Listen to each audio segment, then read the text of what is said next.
call this meeting of the Johnson City City Commission to order for this October 7th, 2021 at 6 p.m. in the Commission chambers at the Municipal and Safety Building. With the call to order, before we get to our invocation, I'd like to see if we might add an item to our agenda between sections 2 and sections 3, and that would be consideration of the approval of an employment agreement between the City of Johnson City and Kathy Ball. Mayor, I move to approve. We have a motion to amend the agenda. Second. We have 2 seconds. All those in favor signify by saying aye. Aye. All right. Well, do we need to call the roll? I'm sorry, Ms. Jennings. Commissioner Brock? Yes. Commissioner Hunter? Yes. Commissioner Murphy? Yes. Vice Mayor Fowler? Yes. Mayor Wise? Yes. And with that, I'll invite Pastor Jim Richmond from the Northridge Community Church to come and bring our invocation, if you'll please stand.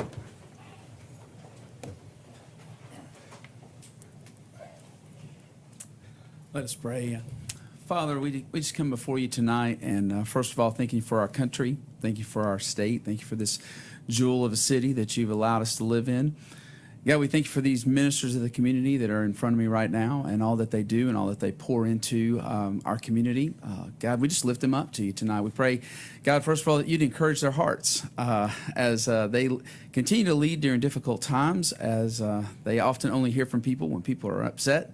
God, we just pray that you would encourage them, that we pray that you would strengthen their hearts, that you would refresh them, that with all the responsibilities and duties that they have, that they would find those moments to just be refreshed and to see purpose, God, to see the results, visible results of what they've done and what they do, and to see the blessing that it is to our community. And so, God, we thank you for them. We pray, God, that you would encourage their hearts. We pray that you would help our community to be a place of unity, a place where we take responsibility for ourselves, but we also take responsibility for our neighbors.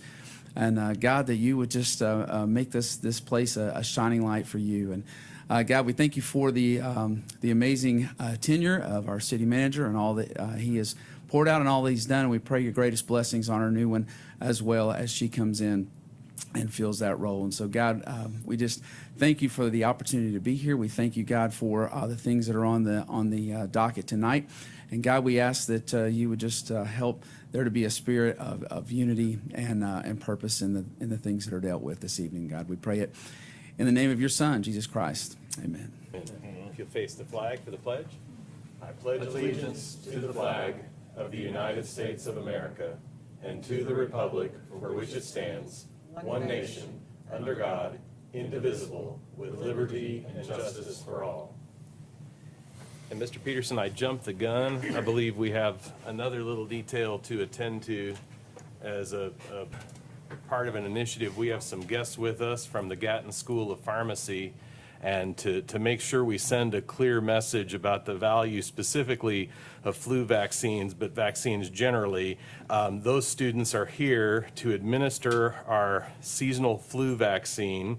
And so the first victim can approach the first student. So we'll have you, whoever's coming to do that, if you'll come forward to do the vaccinations, and then we'll let you call us in the order you're ready for us. Does that work?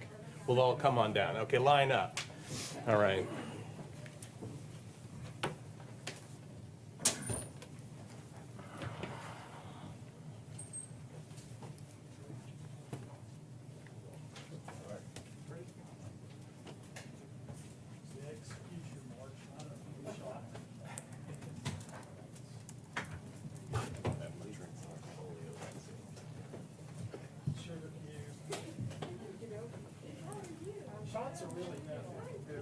I look forward to this every year.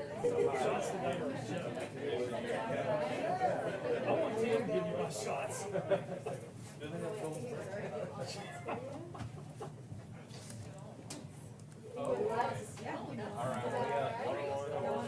Okay, everyone, express your pain and grimacing.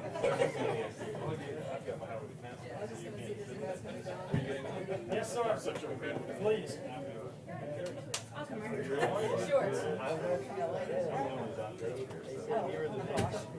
You got high expectations?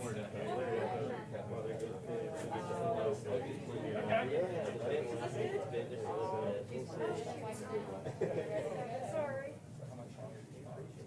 You ever slept in Holiday Inn? I have, I believe. Is there a countdown?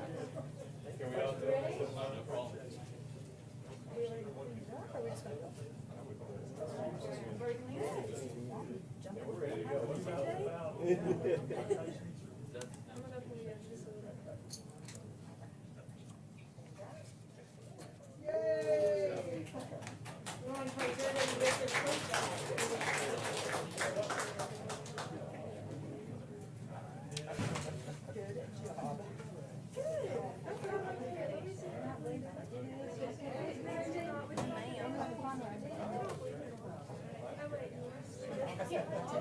Good job. Thank you so much.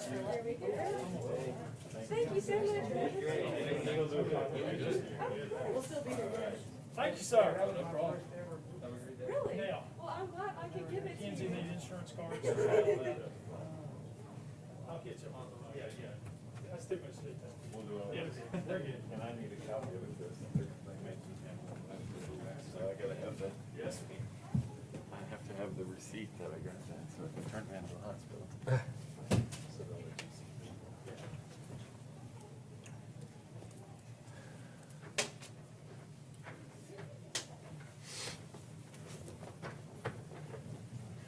Okay, now that that fun is behind us, I guess the first item of business is the addition of the contract between the city and Kathy Ball. And so with that, as many of you have been following this has been an ongoing process since we learned of Mr. Peterson's plan to retire earlier this year.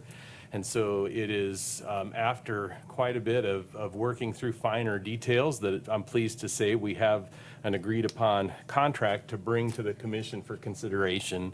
The high points of that contract are, of course, the salary amount, which, you know, it seems weird to announce it to a room full of people, but I hear David's going to announce it to everybody tomorrow probably. So it's $195,000 a year in salary, and the balance of the compensation mirrors very closely the agreement that exists with the current city manager, Mr. Peterson, with the one critical carve-out to note, the difference between Mr. Peterson being on a defined benefit pension as opposed to a defined contribution retirement plan, and that's a significant difference. So it's very important not to just set one part of this agreement against another and say, well, how do these compare? Because it's a little bit like comparing, you know, an Apple to a Chevrolet. And so, you know, get into the numbers, but know that we've looked at it, we've arrived at that number having looked at what is comparable salaries for city managers of cities like ours.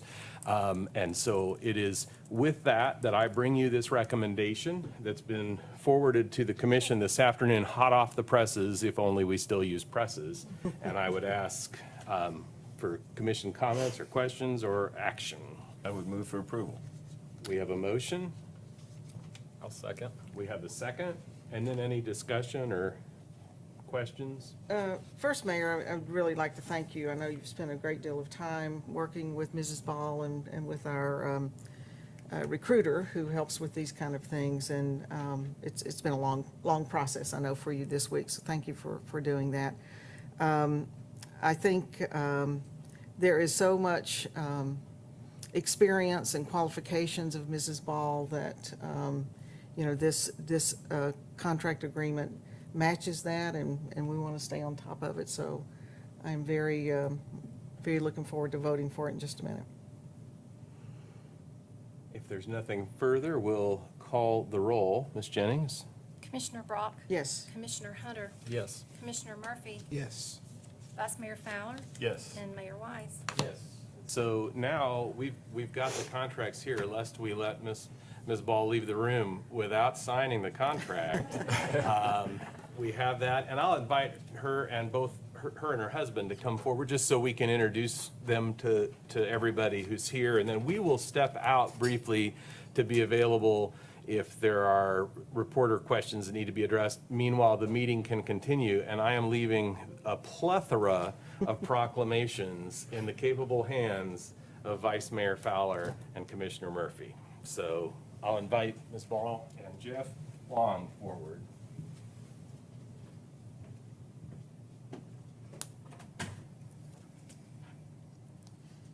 Can she have my seat when you sign this? You're not getting off that easy yet, sorry. Give it another couple weeks. You need a pen? All right, Johnson City had an opportunity to meet Kathy last week. We did not have an opportunity to meet her husband, Jeff Long, and so I'll introduce to Johnson City our new city manager, Kathy Ball, and her husband, Jeff Long, and we're glad to have you both becoming a part of our community.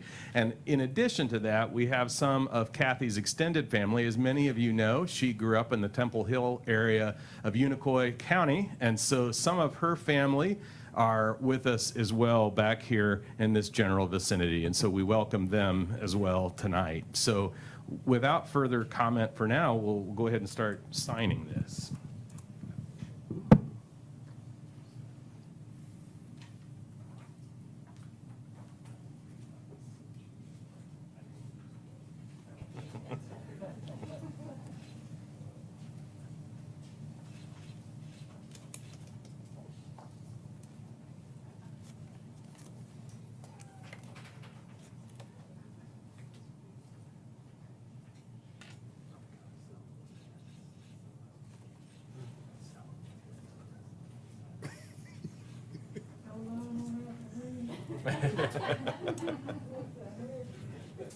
That's the best position to be in.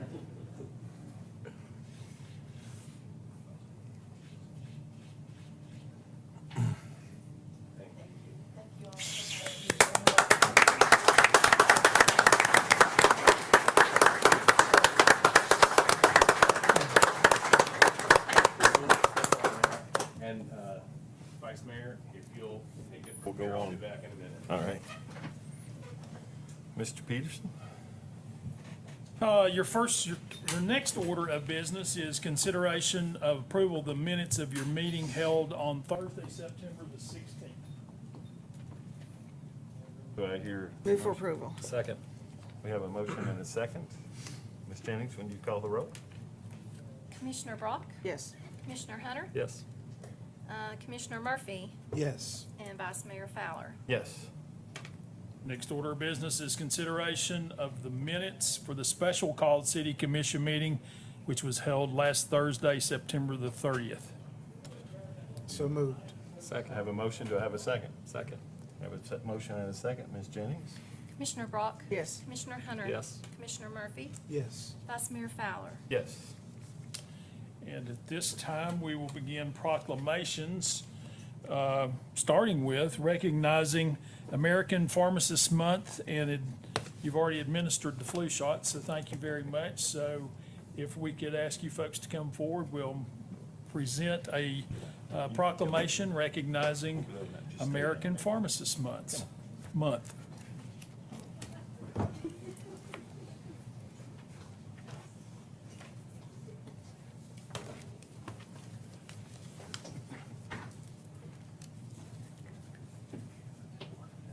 They should be, They're Keisha right should here. have them in order for you, yes.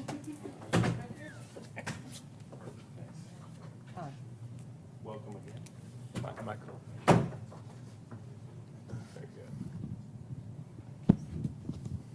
All right, I'm going to read the proclamation for you.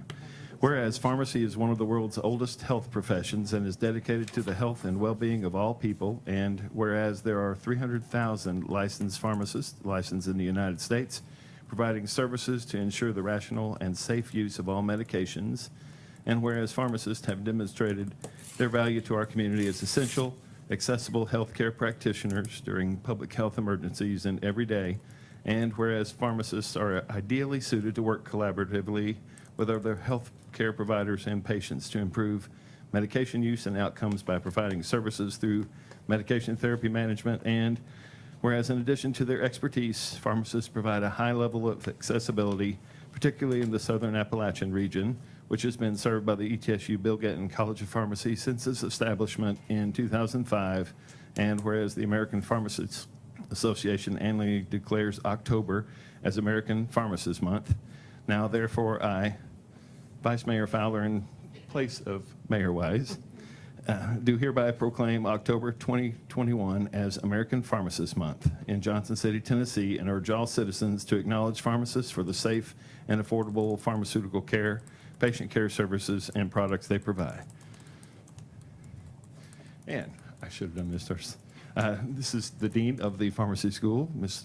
Bird, and Morgan. All right, I will let you say some things about this October month. I just want to say thank you very much for recognizing our profession, and just want to reiterate and encourage you all to get your flu shots. And thank you also for the commission and the City of Johnson City's support of ETSU Bill Gatton College of Pharmacy over these last many years. Thank you for being here tonight. And I use them every day, so I'm happy to have y'all here. Thank you very much. I'll let you have that copy. Thanks.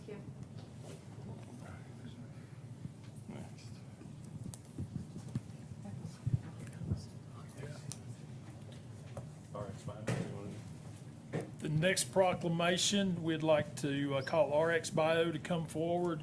The McCools and Heath Gwynn, please.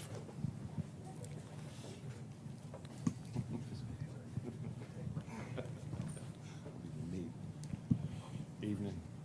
Good to see you. How are you, sir? Fine. Nice to see you. All right. Got this nice thing we're going to hold up. All right. This is a resolution for RxBio. Whereas Launch Tennessee is a public-private partnership with a vision to make Tennessee the most startup-friendly state in the nation, fostering collaboration among entrepreneurs, the private sector, capital resources, institutions, and government to offer entrepreneurs what they need to succeed and build local companies and create jobs.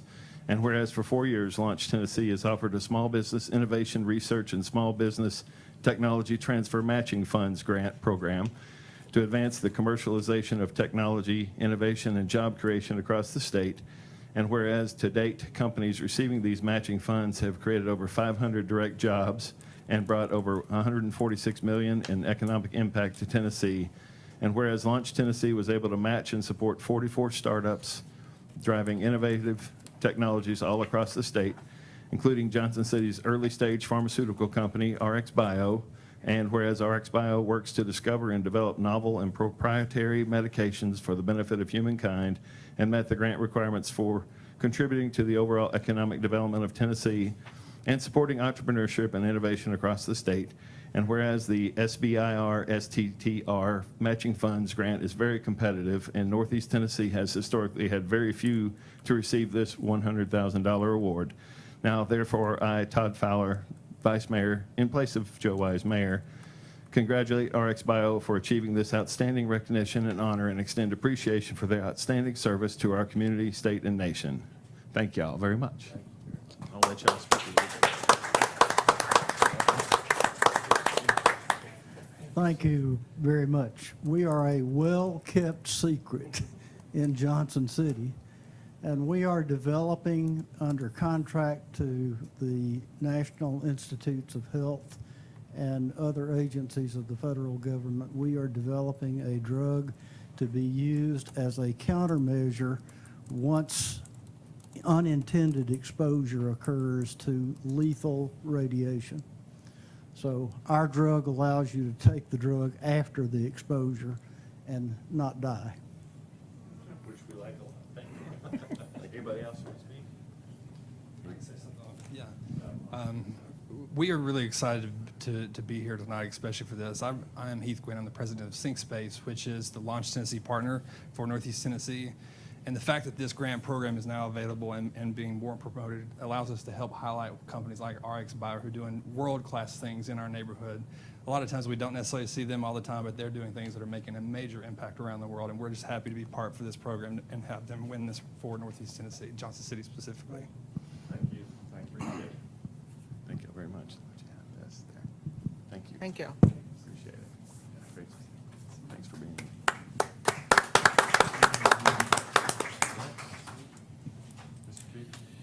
Next order of business is the presentation of a proclamation recognizing Celebrate Babies Week. If we could ask Hunter Hancock to come forward, please.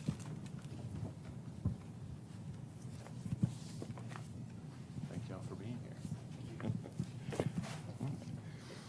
Whereas 80,000 babies are born every year in Tennessee, and whereas to guarantee a bright future for Tennessee and its families, we must ensure that all children are given the best start possible, and that begins with early relational health. And whereas scientific research points to the earliest years of life as the most critical for social and emotional development, forming the brain connections that build the architecture for future growth.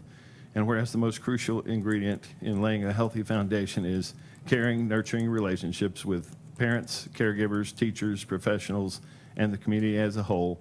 And whereas there can be a celebration of diversity with outcomes that are equitable and inclusive for all Tennessee babies, providing a sense of belonging for future generations. And whereas through intentional community outreach, networking, education, intervention, and policy awareness efforts, babies, their families, and those that support them throughout Tennessee are celebrated.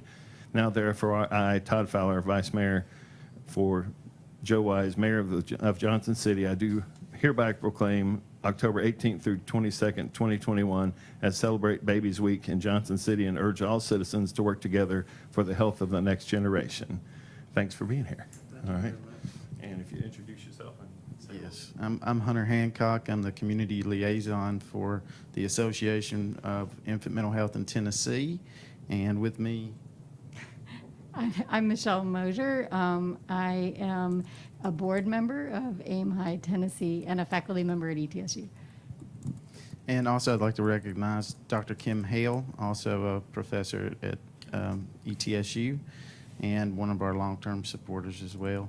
The Association of Infant Mental Health, we're very much dedicated to awareness, and that's what Celebrate Babies Week is about, the awareness of the importance of social and emotional development for babies and how that can affect them for the rest of their lives and how important those foundations are. So we're going to celebrate the professionals who support babies and also babies themselves and their families during that week. And we really appreciate the commissioners and mayors for supporting us. Thank you. Thank you. Appreciate it.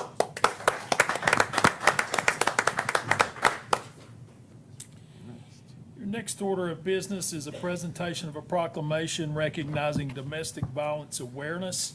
If we could ask Ms. Bradley to come forward to accept, please.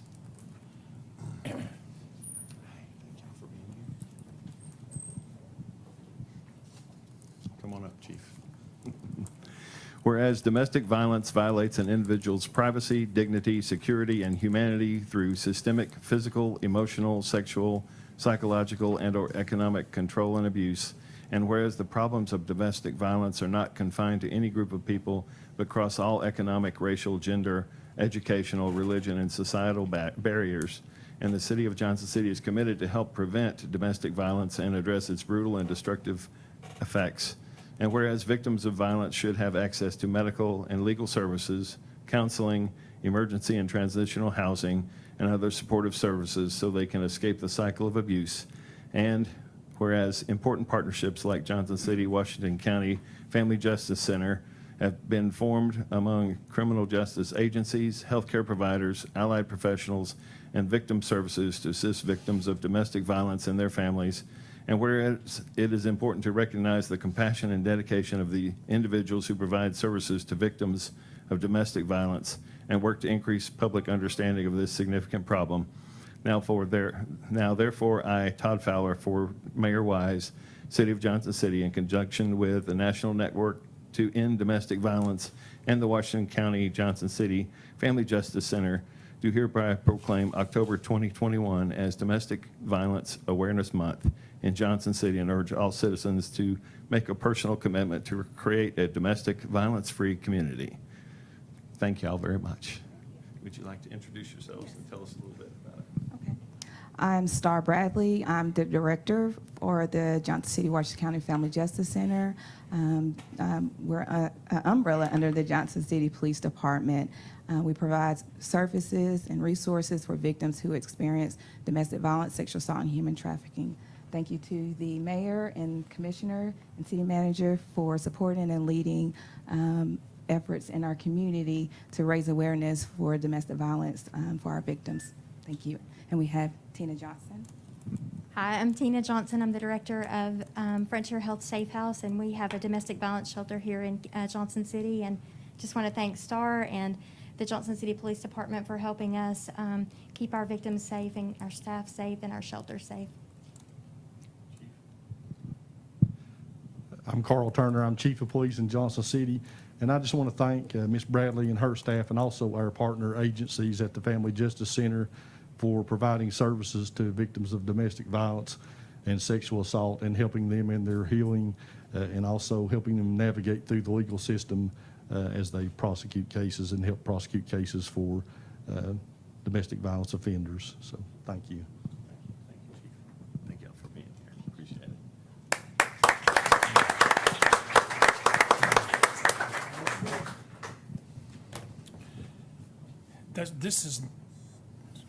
I don't think there's a proclamation for this one, but if I could ask Keisha and Anne Marie, and Wendy's not with us tonight, but recognize JT back in the control booth. He's the one that's making this broadcast possible. I'd like to take this time to share with the city and with the city commission the fact that the Tennessee Municipal League recently recognized the city of Johnson City's for their excellence in communications. Effective communication has always been an important part of the effective leadership of the city, and this group demonstrates how marketing, public relations, and keeping the community informed are essential and integral parts of a connected, thriving city. I certainly want to recognize the folks in Keisha's group for the process, the effort, the continued work and support to initiate our new brand, as well as the videos that they've done and the mass campaign dealing with COVID and the integration of our many quasi and sister organizations to get everyone to use a unified brand. It's been a monumental task. It's taking a tremendous amount of time and effort and focus. And I can assure you that as nice and sweet as the two ladies in front of you are, they are certainly taskmasters when it comes to doing things the right way every time. So it's with a great deal of pride that we recognize Anne Marie, Keisha, Wendy, and JT for all their efforts and for their extraordinary recognition by the Tennessee Municipal League for this award of excellence. So, congratulations. Thank you. See, this nice logo, the mask, all that, these ladies and a couple of others came up with that for us, and the go all out, go fall out as we're doing now, all of those things that y'all have done have been great. So thank you. Do you want to say something? I would, if you don't mind. I don't mind at all. I'll echo what a tremendous staff we have. Everyone, and Andy, our special events, we've added special events to the group too. They're tremendous. It's a joy to come to work with them every day, and this is because of their efforts. I want to thank you all, Mr. Peterson, Commission. You are so supportive of what we do. You appreciate and you value strategic communications and effective marketing, and that makes it easier to do what we need to do. And I want to say thank you to Pat Hardy. He's such a great, trusted, respected partner for us, and so the fact that he felt we were worthy of a lovely nomination was just an honor in and of itself. So thank you very much. You good? Okay. Thank you.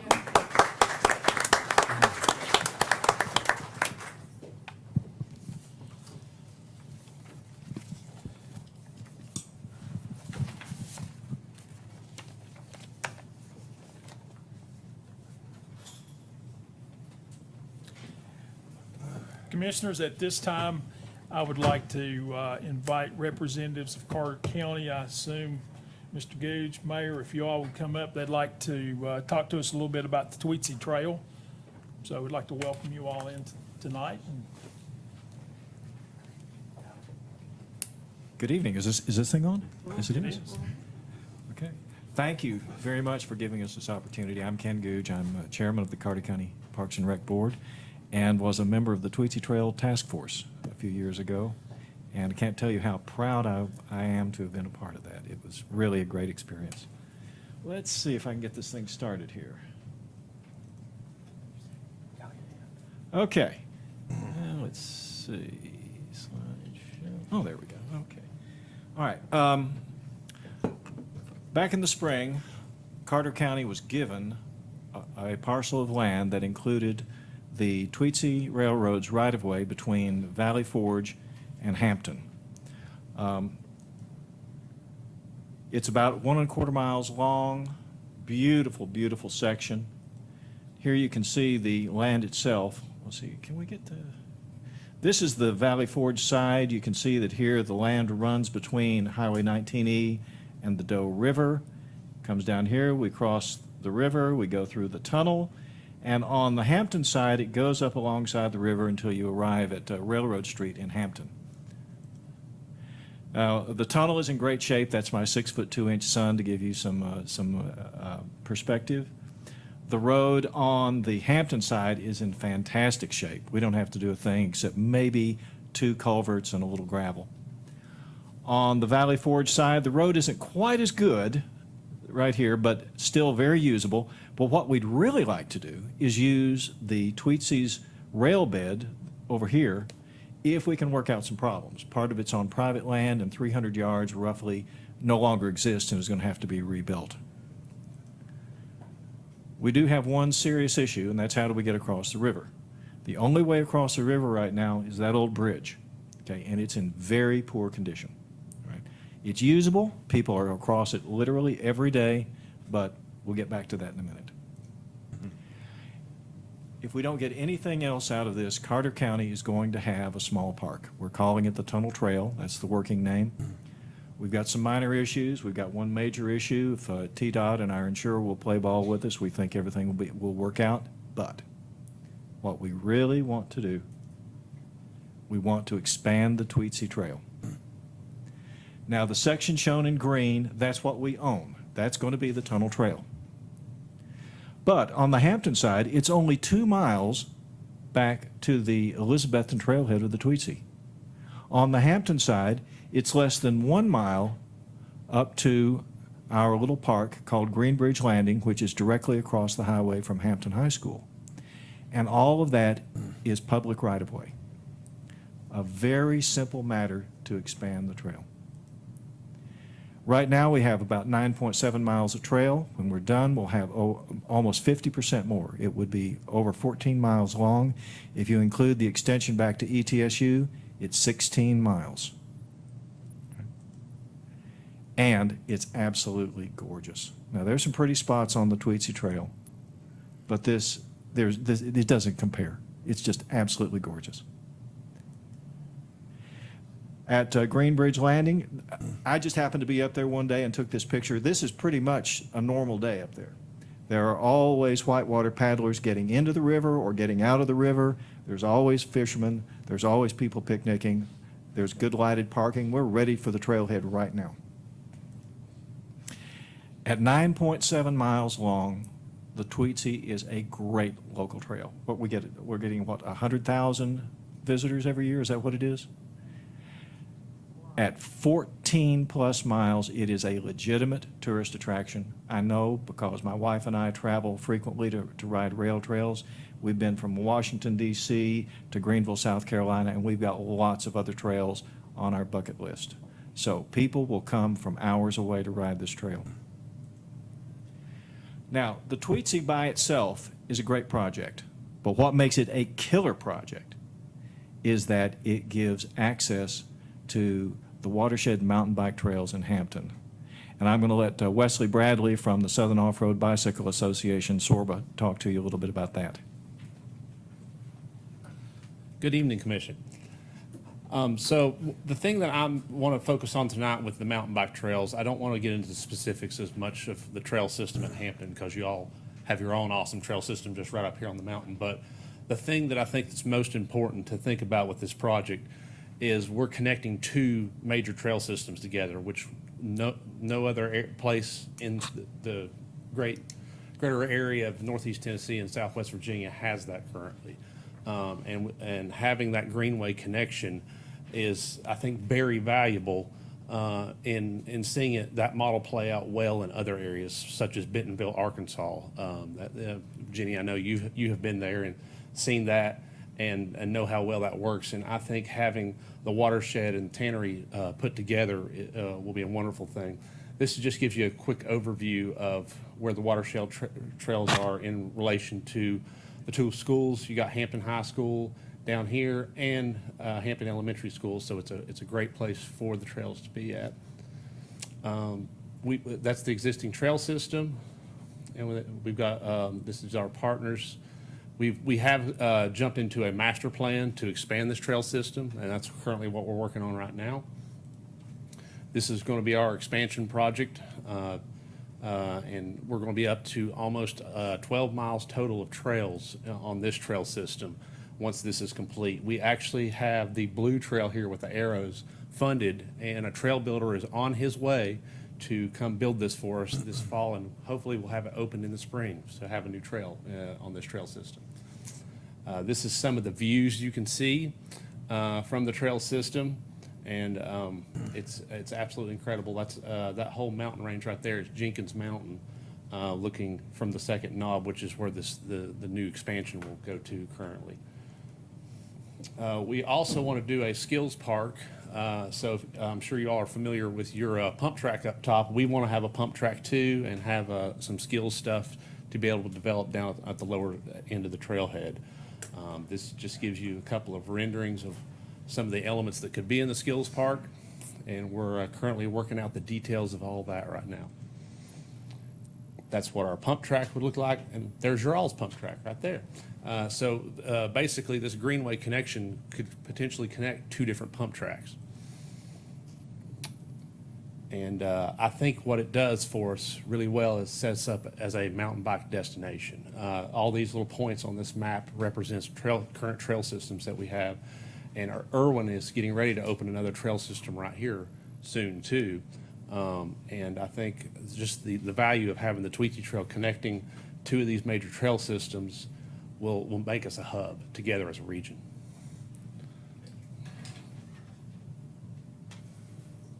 That is one of the things that I really want to emphasize. You saw all those trails. Look what's right in the middle. Johnson City and Elizabethton. Okay? It makes us the center.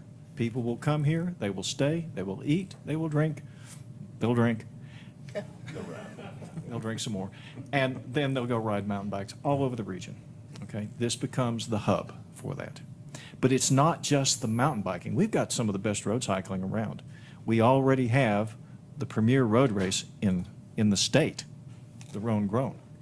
Okay? We also have great family-friendly cycling on the Tweetsie Trail. We have other nationally known and recognized trails like the Virginia Creeper Trail that are very nearby. With all of the other attractions that we have here, we have an opportunity with this greenway and with the connection of these trails to turn Northeast Tennessee into a premier, family-friendly, active sports and recreation destination. Okay. Now, also, this provides us with some future opportunities. Several years ago, we designated Carter County's Tweetsie Extension, which would take a road bike specific trail from the Tweetsie railhead in Elizabethton all the way up to Eric Anderson Community Park in beautiful downtown Roan Mountain. Well, that project sort of got put by the side, but we're in final negotiations with TDOT right now to get the roadsides put up on 19E. And where could this go from there? Well, my dream is that one of these days we're going to take the Tweetsie Trail all the way to Blowing Rock, but we'll see if that can happen. Now, as I said, the county's going to get a short little trail out of this, the Tunnel Trail. But if we're going to expand it, it's going to require the cooperation of Johnson City and Elizabethton. The big problem we've got is how do we get across the river? Because the bridge, as I said, it's old. We can make it safe for a while, but it's only a temporary solution. So what do? We want to rebuild the Tweetsie Railroad Bridge. Now, the picture on the right, I love this picture. Isn't that a great picture? You see the piers underneath the bridge right here, this stone and this concrete pier over here. Those piers are still there. They are in almost perfect condition. They're ready to put the superstructure back on them and build the trail across the top. Okay? This is not a pipe dream. This is a realistic project. This picture I love too because it shows the three bridges. This is the old 19E bridge that was replaced by the double bridges that are there now. In the background, you see the old highway bridge, the one we'll be using temporarily. And in later years, the railroad bridge was actually covered with siding, put tin roofing on it, laid the rails on top of that, and it looked like and worked like an upside-down covered bridge. It was, I'm not sure it was unique, but it was very unusual, okay? So this is not a pipe dream. This is something that we can really do. Okay. There's so many benefits to the project, but it's just too big for Carter County to take on alone. If ever a project argued for a regional approach, this is it. Now, we talk a good game on regionalism, but we don't do a very good job. But if there was ever a project that lent itself to a regional approach, here it is. Okay? So, can we do it? Well, we're not going to know until we try. And I'm going to let the mayor discuss what we would like to do from here on out. Well, first of all, thank you for allowing us to come tonight and present. Of course, I'm Mayor Woodby, Carter County. I know I've met some of you I haven't, so thank you again. And of course, we're dreaming big in Carter County these days, and we're excited about this opportunity. But the main thing we're excited about, and what I've been trying to do since my leadership, is, to me, partnerships are the key. We cannot do any of these regionalism approaches without working together. And so I want our regional partners, Johnson City, Washington County, Elizabeth, and Unicoi County, to see that Carter County is willing to work, willing to put skin in the game.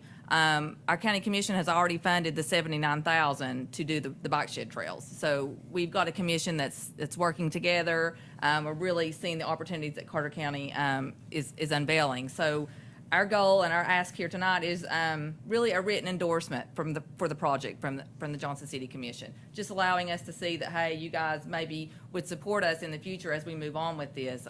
We are currently working with Elizabethton City also, but this is beneficial. This is a regional approach. I mean, eating, dining out, shopping, and what this will bring in. I mean, the mountain biking hub community is unbelievable. The emails that I have received about these trails is unbelievable. People from all over the country wanting to come here and spend a full day riding these trails. So it's unbelievable to me what we can leverage here. But Carter County cannot do it on its own. So that's what we're asking.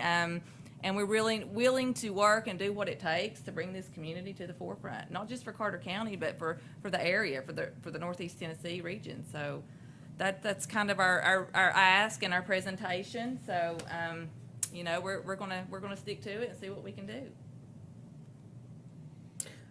Well, obviously this is exciting. I think we all know that the Tweetsie Trail and our mountain bike park on Tannery Knobs was a catalyst for expansion of trail systems in our region, and we're just so it's such a prime place to be able to develop this.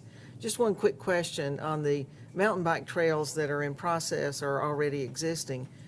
You could ride the Tweetsie Trail and then take and cut up and ride one of the mountain bike loops. We actually have a video at Yes. the end here we can Okay. show. It's amazing. Okay.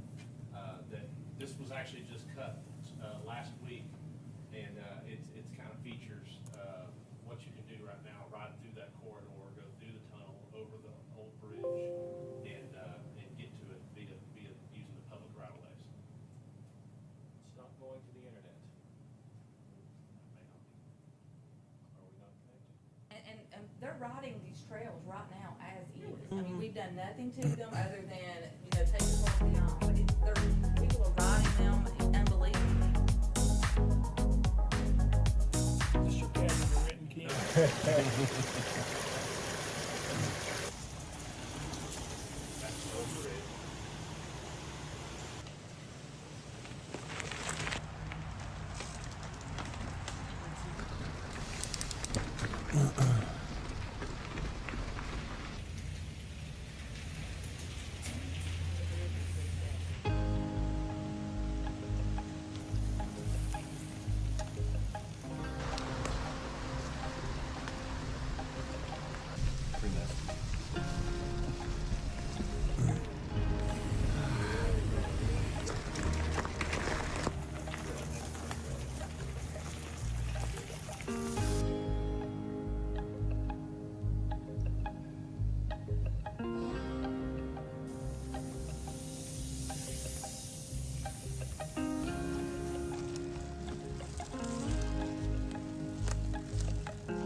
say this is the only way I need to experience this particular part of the trail. Nice.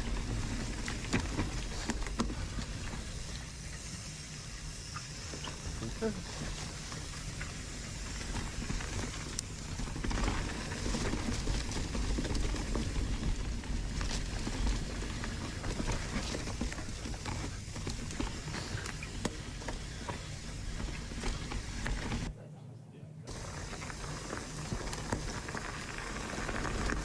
And we made it.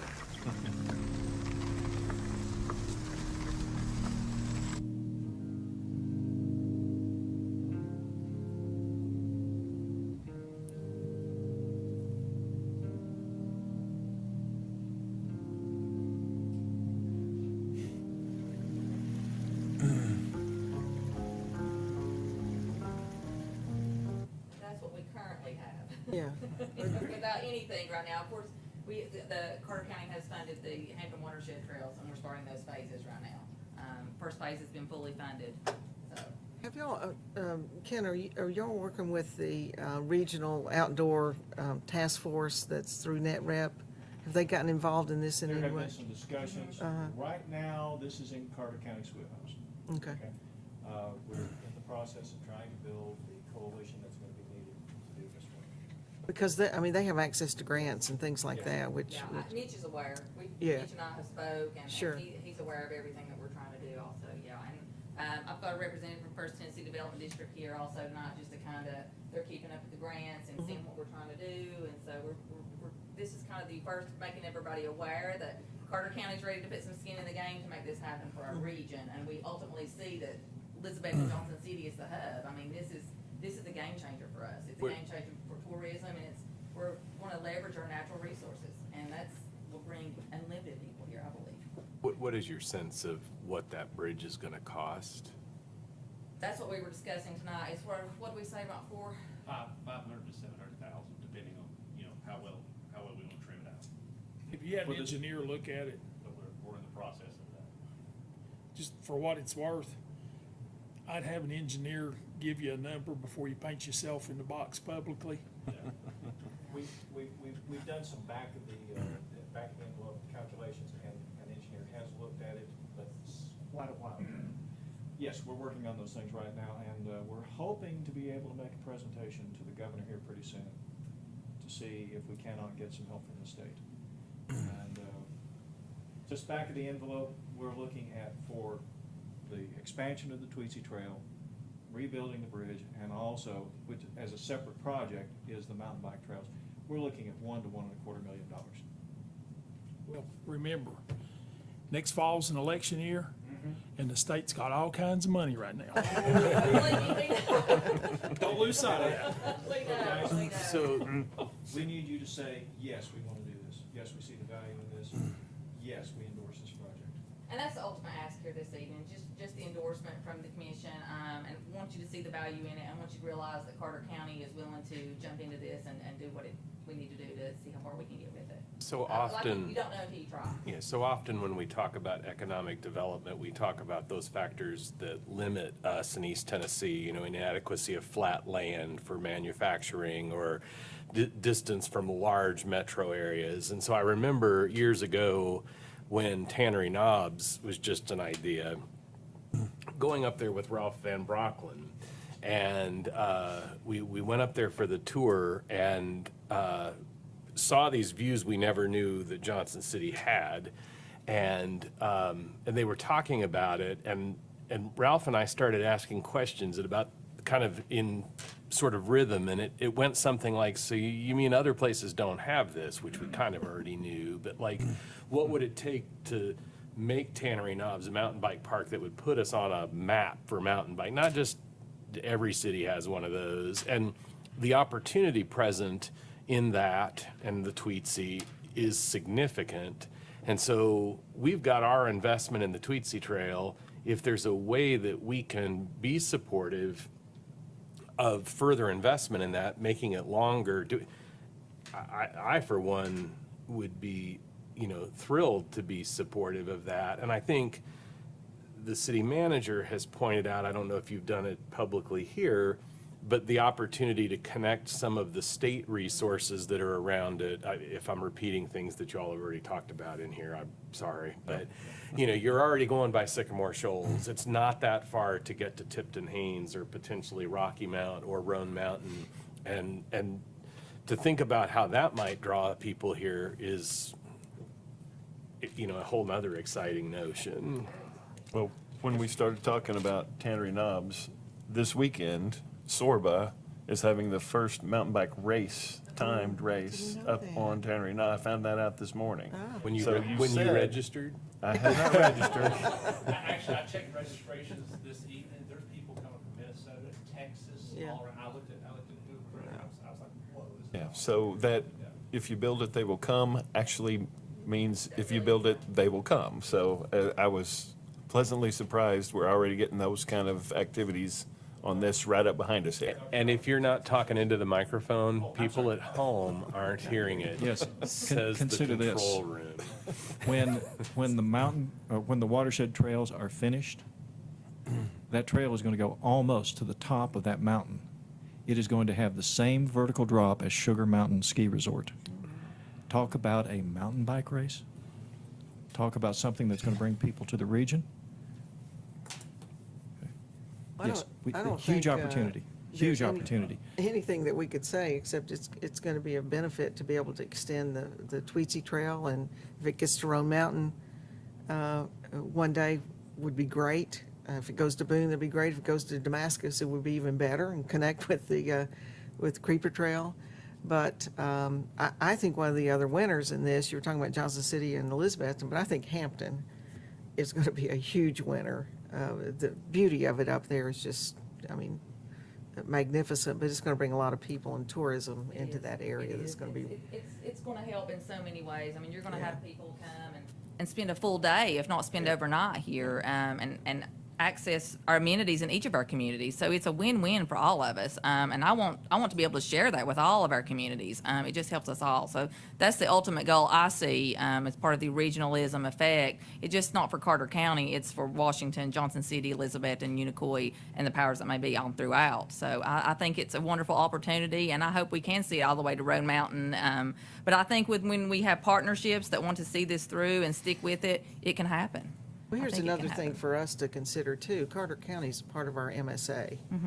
And when the economy in Carter County Metropolitan improves- Statistical Area, for those who are unfamiliar. Carry on. Thank you, thank you. You know, it lifts everybody up Yeah. when that happens. I agree. So, I don't think you'll get anybody that's against it up here. no. So tell us about. We appreciate that. Are we Good. Put that in dealing with also the signage? Do we need to, have you talked about the signage? or is Yeah, that I what was you're- just going to allow you all to look at it and decide on it how you want to do it, and then you can just let me know. That's fine with you. Yeah, and but this was through the wayfinding grant that we've got, and they're in to be prepared. So we just want to make sure that's okay and get your final approval on it.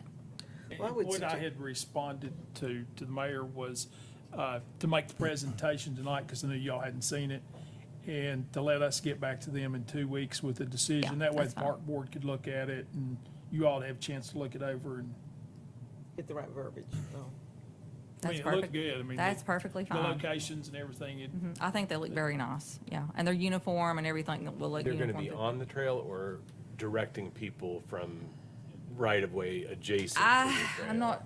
I think it's on the trail. It's going to be on the trail. Yeah, but I think they're all uniform. They're nice and they look good throughout the trail. So, just one step further.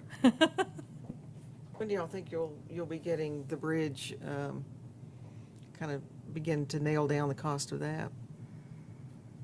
That's in process. In the process, yeah. Well, maybe if that one doesn't work, you can put in a suspension bridge. That brings a lot of people in too. I've always wanted a suspension bridge. That would be a perfect place for a suspension bridge. But I've walked that trail, and it is a hidden gem.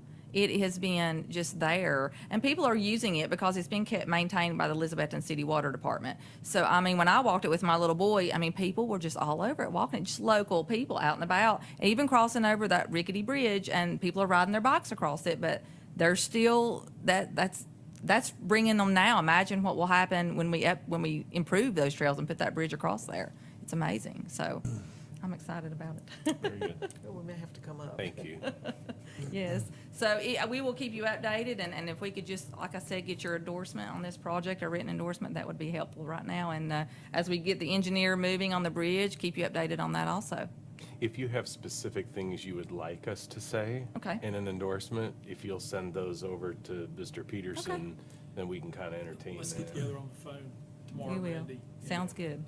Will I'll we? do it. Yes, I'll do ma'am. it. Well, Thank thank you so Thank much for you. allowing us to present tonight. Thank you, Thank you Mayor. for coming.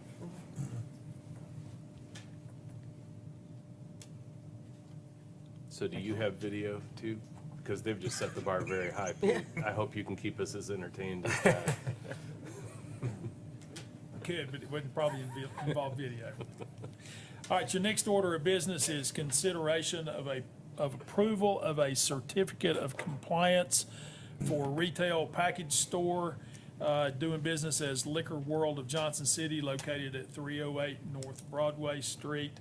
Again, the certificate of compliance are just certifying that there are no irregularities or anything that we are aware of that would prevent the state of Tennessee from issuing them a license for a liquor store. Is the applicant here? They don't have to. on Well, this no, I one. know, but I just would invite them to the podium if they're here. If not, they don't have to be. So I would entertain a motion. Move for approval. We have a motion. Second. We have a second. If there's no objection, we'll call the roll. Commissioner Brock? Yes. Commissioner Hunter? Yes. Commissioner Murphy? Yes. Vice Mayor Fowler? Yes. Mayor Wise? Yes. Now we're on to consent agenda. And so I'll start from my left. Commissioner Hunter, do you have items you wish to pull? You always call on me first. 6.1.4. 6.1.4, okay. Is that all? Yeah. Okay. Commissioner Brock? I do. The 6.3.2 3.2. and the 6.3.3. And I'll stop at that one. Oh, and one other, 9.4. 9.4. 9.4? Really not under the. That's not consent. That's agenda, but other. Oh, I'm sorry. That's on, that'll get discussed Okay, anyway. yeah, that's being Okay. considered separately. So Commissioner Murphy, be prepared to be first next time, because Commissioner Hunter has pointed out that I have called on him first, so you'll be first next time. Yes, sir, Mr. Mayor. Vice Mayor, do you have things you want to pull? I don't have anything further. Commissioner Murphy? Yeah, I'll take 6.1.3. Is that it, or do you have anything else? That's it. Okay. So I guess we'll do them in order. Mr. Peterson, do you want to do 6.1.3 first? 6.1.3, Brush Creek John waste. Lane. I could ask John to come up.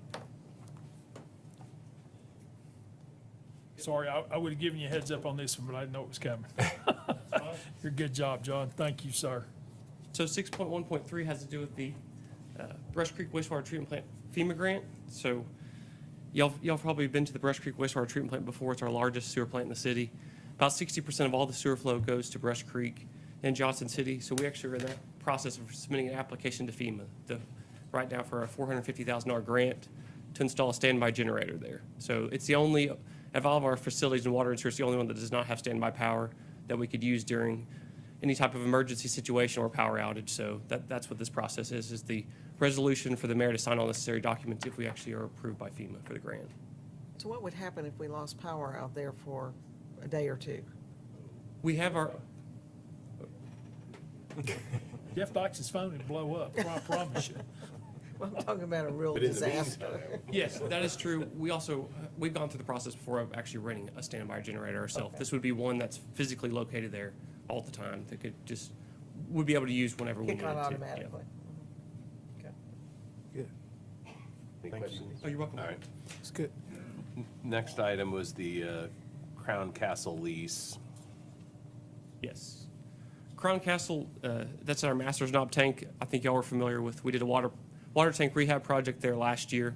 So basically starting around the mid-90s, we started doing lease agreements in a lot of our water tanks. So rather than having cell carriers and cell carrier towers and water tanks as separate, we started allowing these carriers to actually lease space in our water tank areas.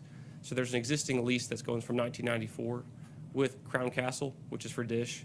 So all this is just a lease amendment. I think they're asking for an additional 48 square feet. I think they have around 1,800 square feet now. So it's just a small increase of the footprint that they're asking for on that lease amendment. Thank you. I was just testing you to see. Oh, yeah. Since you're already at the podium, I suspect we'll jump ahead of one, and the 6.3.3 is the manhole frame riser contract.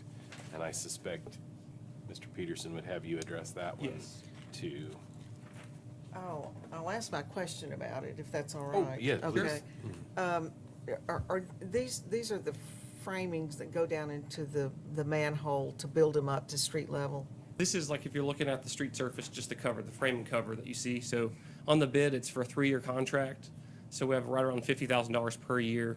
So it's a 3-year renewable annually contract, but there's different sizes. So if you get into the details, throughout Johnson City, we don't have just one standard size. We have several different sizes, but that's kind of what you see is the final cover on top. My comment was a little bit different, though, that one of my pet peeves are our manholes in town because they are not at street level. They're not at grade, and they really kind of cause a lot of bumpy rides for people, or if they hit them with their tires. So when we allow third parties who come in and dig the streets up and repave it, do we supervise them in a way? Now, I know this is probably a public works question more than your question, but how do y'all in water sewer, when you're having to replace those, what standards do you use to try to get them a little bit more at street level? No, excellent question. So we have design standards that all consultants, all contractors have to follow, also construction specifications, and also we have a construction inspector that's out there the whole time.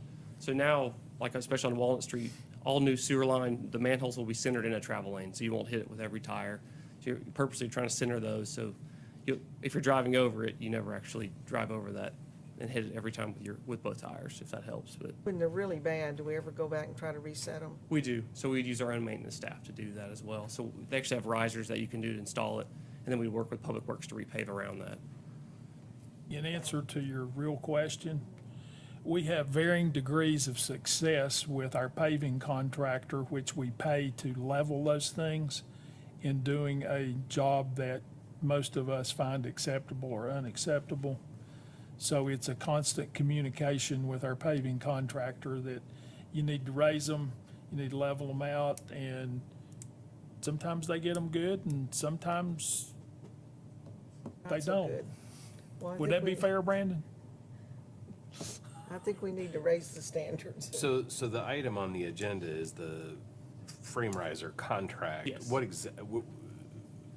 That's this just purchasing is additional. just purchasing yes. additional Mhm. covers. Okay. And for 3 years, so we could, a year from now, we could renew that with this price. Yeah. You answered my question. Yeah. That's good. Thank you. I Thank think you. that's you're it welcome. for John. water and sewer.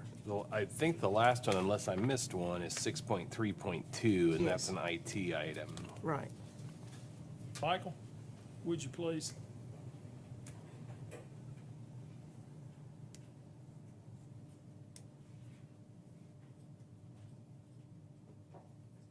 Hi, Michael. How are you? You mean to ask my question? Yes, ma'am. Well, first of all, for what y'all did last year, I mean, your department, we just need to say thank you. I know how hard everybody worked in all the city departments to get us out of the ransomware issue, and thank y'all so much. But one of the things, as I was reading this, there's a comment on there that says, we take the lowest bid. So when we're looking at something like IT that's so important, and the cost can be like huge. I mean, we had to spend a lot to rehab what we went through. Is the strategy of taking the lowest bid for something like a firewall, is that the right thing we should be doing, or are there different levels of firewalls that we need to consider, even if it's not the lowest bid? There are many different layers of firewalls. One of the things I do before I take this type of stuff to purchasing is I do my own evaluations with my team. We meet with various vendors, we look at demonstrations that they can provide, and we try our best to put together a best fit for our IT infrastructure. So we're not going with necessarily the lowest cost from, that evaluation. With purchasing process, of course, the lowest bid is what normally comes out to win. And in this particular bid, we were very specific on the criteria that we were looking for in this next generation firewall solution. So we really wanted to have strong capabilities that our current firewalls don't have.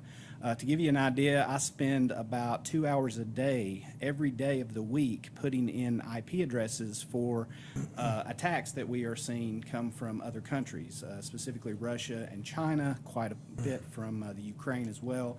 And our current firewall has no concept of geographic location. So I can't just say block all other countries outside the United States. If we don't have folks that are working outside the United States, there's no real reason to allow that traffic to come into our firewall at all. And that's a very tedious process right now because there are hundreds of thousands of IP addresses on the network in those countries that I would have to, in our current firewall, block.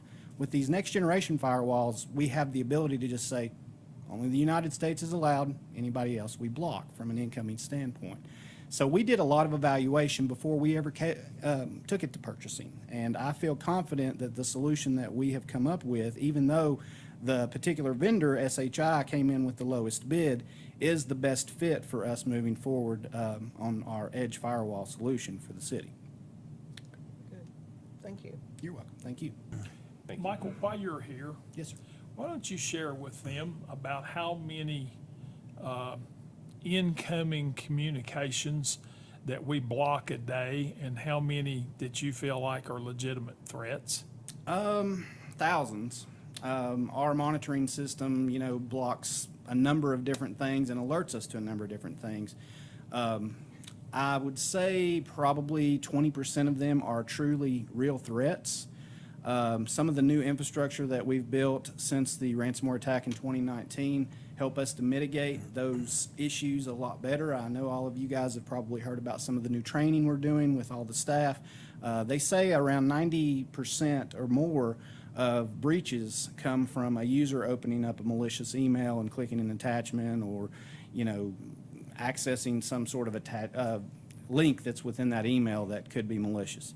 And that's pretty much what happened to us in 2019. So we've put a lot of layers in place to prevent and mitigate against that type of issue now. But, there's thousands of attacks that are hitting us every day.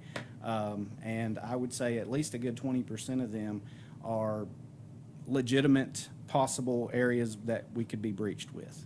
So I'm constantly trying to, and one of the things is the analytics, the visibility that we didn't have before, that we've got a lot of new tools that are giving us that visibility.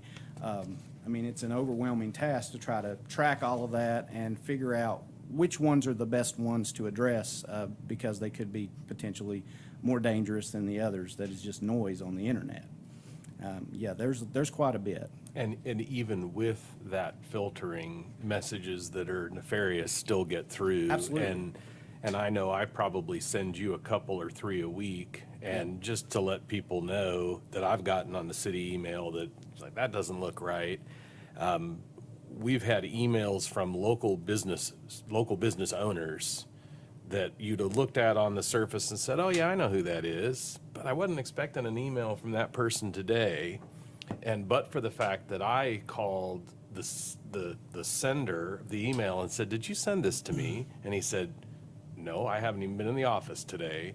And I knew enough not to open it, but I was very tempted to open it because I knew this sender and thought it might be a real email. Well, and that's a concern, with us interfacing with so many businesses in the area. If one of those businesses gets hacked, then it's possible for an attacker to, actually impersonate them and try to trick us into, clicking on an attachment or a link that then they could get into our system.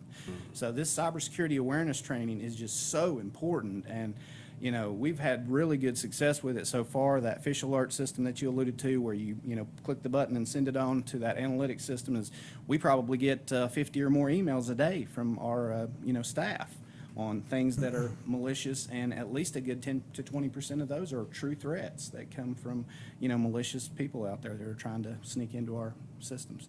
So, it's a very dangerous world out there.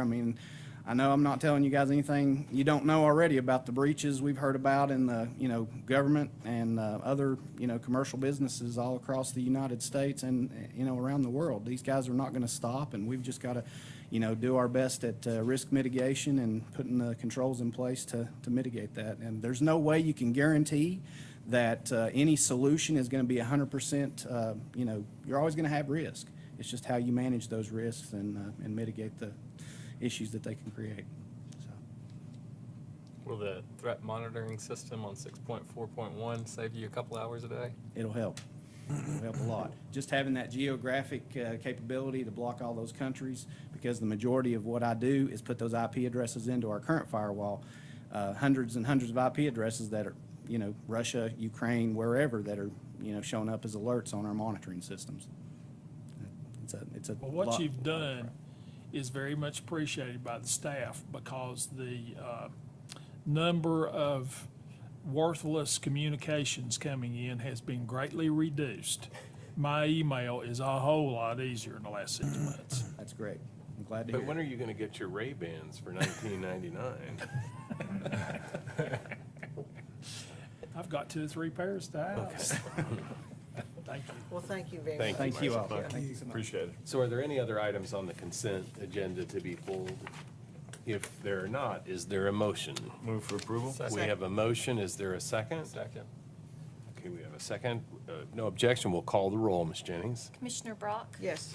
Commissioner Hunter? Yes. Commissioner Murphy? Yes. Vice Mayor Fowler? Yes. Mayor Wise? Yes. Next order of business is consideration of ordinance number 4790-21. An ordinance to amend the zoning map of the city of Johnson City, Tennessee, being part of the appendix to ordinance number 1519, entitled an ordinance to adopt a code of laws and ordinances for the city of Johnson City, Tennessee, and to repeal all laws and ordinances in conflict therewith and amendatory thereof by changing from R3 medium density residential zoning to RP3 planned residential zoning. Certain property along South Austin Springs Road at Cobb Creek is ready for your consideration on first reading. Whitney? Good evening. It feels like it's been a while. So the project that is in front of you tonight is a rezoning that would like to go from R3, as we've said, to RP3. And the location on Austin Springs Road is at the end of Princeton Road. And it actually does come off of Oakland at some point. And they want to do 77 single-family homes. And to show you what that looks like, this is their concept plan. At the Planning Commission, there were two big issues that we really talked about. One was street width. That has been a concern of engineering staff as well as emergency service staff. And so the developer has really done a good job of trying to address some of those concerns and make sure that the streets are wide enough to allow for both intermittent parking and to be able to travel through there. The other was a compatibility issue, which the developer also addressed. And part of the RP3 in the intent is to really take a look at, we've got this piece of property, it's got some special conditions. How can we kind of cluster it to kind of make sure that we are developing in a way that promotes this neighborhood, feel? So we're going to come back to that. So what they did with compatibility is we were kind of concerned about 2 single-family residences that have been there for a long time. This is a part of the city which still feels like the country, but you're not really far. And so they have agreed to kind of put some buffers around that. Now, one might ask, well, they can do a higher density in R3. What would be the reason for this? And I love tables. So this kind of shows you what the zoning district would allow, what the proposed zoning district would allow, and then what they are requesting. So this is a concept plan. So what they're requesting would be what we would do. And if they made changes, they would have to come back through. But you'll notice that the density actually is not very high, because in order to increase that density, you've got to go vertical. But one of the things that we have found with streets is that smaller lots and closer setbacks mean that parking in the driveway sometimes is problematic of getting everybody in the driveway. So I'm going to go back to this concept plan. So to show you what they're doing with our buffer is they're keeping some of their trees and adding some trees around this house here. And then they're required to do a buffer along this property line that is A1. And then they're going to mimic that right here along this house. I believe there used to be a fence row some time ago. And this way they'll kind of put that back for them.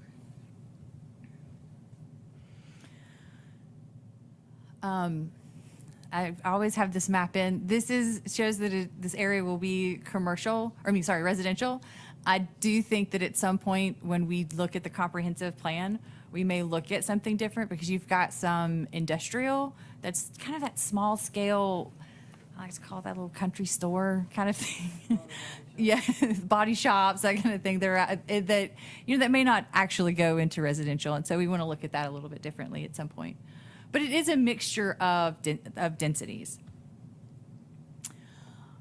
Staff and Planning Commission have recommended approval. The Planning Commission recommendation has been incorporated into your current plan. That was not included in your packet, but it will be included with the public hearing. And I might add, at the Planning Commission, the neighbors were present, and they kind of had a discussion with the developer and worked out some things, and I think they went away happy. So they were good. Questions for staff?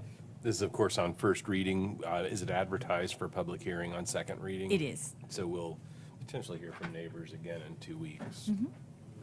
We have a motion. Second. And a second. If there's not objection, we'll call the roll. Commissioner Brock? Yes.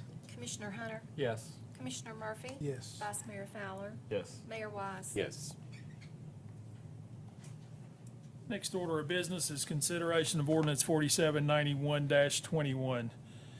An ordinance to amend the zoning map of the city of Johnson City, Tennessee, being part of the appendix to ordinance number 1519, entitled An Ordinance to Adopt a Code of Laws and Ordinances for the City of Johnson City, Tennessee, and to repeal all laws and ordinances in conflict therewith, and amendatory thereof by changing from I-2 heavy industrial zoning and B3 supporting central business zoning to MX1 mixed-use neighborhood zoning, property located at 312 and 316 South Commerce Street. Ready for your consideration on first reading. So this property in particular, the rezoning looks larger than the concept plan because in a rezoning, our policy is to take it to right-of-ways. So So with the rezoning boundary, you would take it to Commerce Street and Lamont Street. So all of this is included in the rezoning. The concept plan really only applies to the area in the green box. And what they would like to do is a bakery and coffee shop that the building size will max out at 2,000 square feet. Now they have broken this up, which is very necessary when it comes to parking, to kind of give some square footages to what would be a coffee shop and what would be a bakery. And they, at this point, have settled on 300 square feet of a coffee shop and 1,700 square feet of a bakery, because you need a lot more space with commercial kitchens and things like that. So they have, part of the MX is connectivity. You've got the park that's really close. So they've got their sidewalks both to Lamont Street and to Commerce Street and to the parking, and to the public parking that's right there. But when it comes to parking, there isn't a specification for bakery in our parking regulations. So we looked around to figure out what we could use as some parking numbers. And we came up with those would be about 4 to 6 spaces for the bakery, being a total of 7 to 9 spaces that are needed. They provide 7 on their site, but they would likely need, which could work. But you will want to talk to the petitioner, but I would, in any motion that you would consider, also consider perhaps, because they need in their comprehensive development, if they were going to use public parking, some part of that motion, to maybe consider 2 parking spaces in the public parking lot that would be there.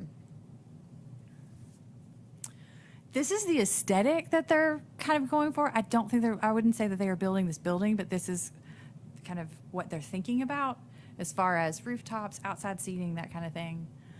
And just so we all know where this is, but you've got some cross slope there. You can see where the parking is. And sets itself up for a nice, like end to Founders Park. And then we've got this vicinity map if we need to talk about some other parts. But as you know, that this was part of that MX zoning and is coming back as kind of a bring back one by one. And so the petitioner's coming back. Questions for staff? I would move for approval. We have a motion. Second. And a second. If there's nothing further or objection, we'll call the roll. Commissioner Brock? Yes. Commissioner Hunter? Yes. Commissioner Murphy? Yes. Vice Mayor Fowler? Yes. Mayor Wise? Yes. Next item for consideration is ordinance number 4793-21. An ordinance to amend the zoning map of the city of Johnson City, Tennessee, being part of the appendix to ordinance number 1519, entitled an ordinance to adopt a code of laws and ordinances for the city of Johnson City, Tennessee, and to repeal all laws and ordinances in conflict therewith, and amendatory thereof by changing from R2 low-density residential zoning to PB planned business zoning. Property located at 2311 Knob Creek Road is ready for your consideration on first reading. And this request will be the only time you'll see my face with it. It's Peyton's, and she's at a conference this week. So this, what the owner would like to do is sell the property. It's been a home for many, many years, and they had a business in the back. They would like to basically create it into an office, and their agent asked what would work, and we gave them some options, and they felt that planned business would be a good way to go.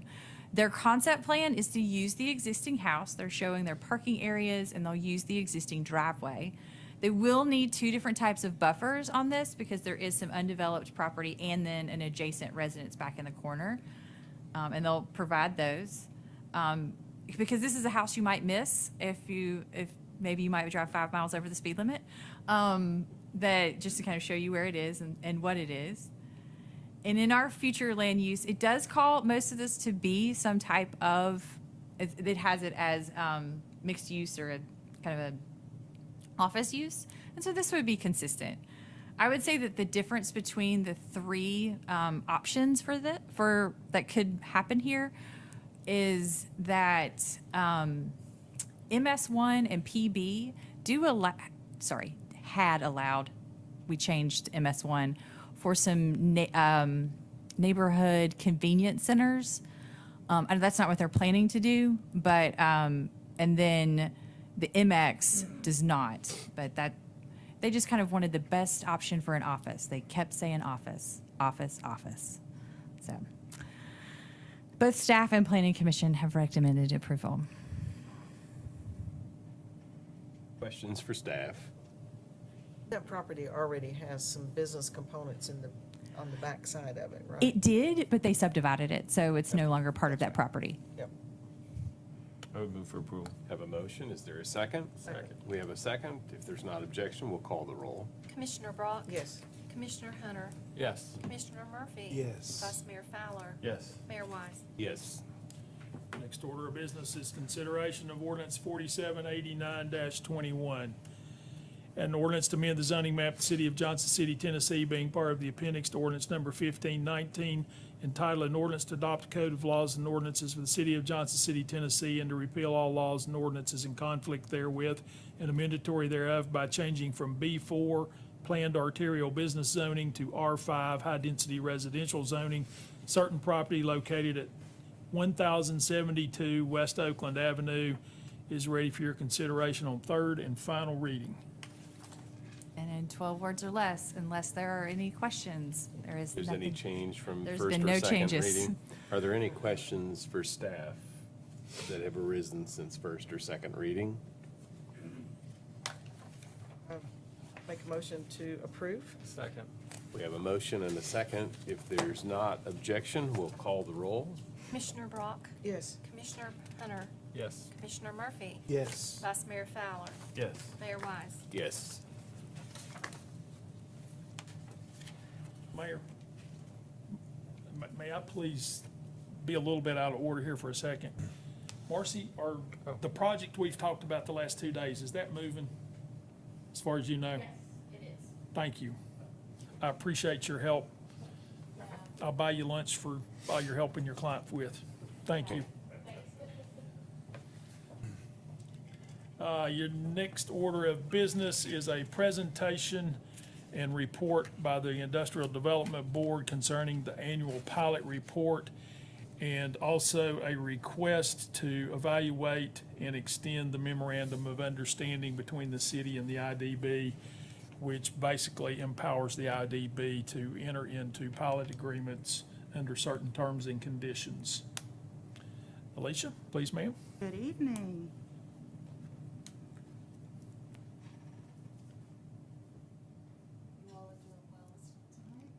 I'm going to start with three actually really good news slides. Oop.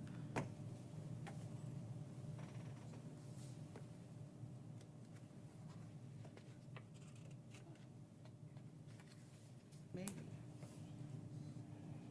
There we go. The first one, I think several of you attended back in August, the Lab Connect ribbon cutting for their expansion. Really good news there. They were a little over a year ahead of schedule on completing their expansion. And then early in September, we had Sungwoo High Tech America announce their location in the Washington County Industrial Park. That investment was upwards of $70 million in phase one and a little over 200 new jobs. And then our third one, just last week, EBM Pabst did their groundbreaking in the Washington County Industrial Park. And again, they're a year ahead of schedule on theirs as well. So there's my three pieces of good news for today. And then just a quick recap on pilots. I know most of you have heard me do this a couple of times now, but the pilots are created by state legislation. The industrial boards are the entities that are allowed to do pilots or reductions in taxes. It's a common practice. It's used by communities across the state, and it's always used to win a project or close a deal. And we use those in three different categories. So for recruitment, which is a brand new industry coming in like Sungwoo, retention, an industry that may be having some challenges and needs some assistance with maintaining their workforce and their manufacturing facility, and then an expansion like the Lab Connect. So we look at a variety of factors when we evaluate projects for whether or not they're eligible for a property tax abatement. So we look at the benefit it brings to the county or the city. Does it provide growth and opportunity? Will it move the needle on our median household income? How many new jobs they'll create, the wages, capital investment, that type of thing. And also, of course, we all know that workforce availability is a key role in all of that. And then each of our pilots has a remedy for non-performance, and all have reporting requirements.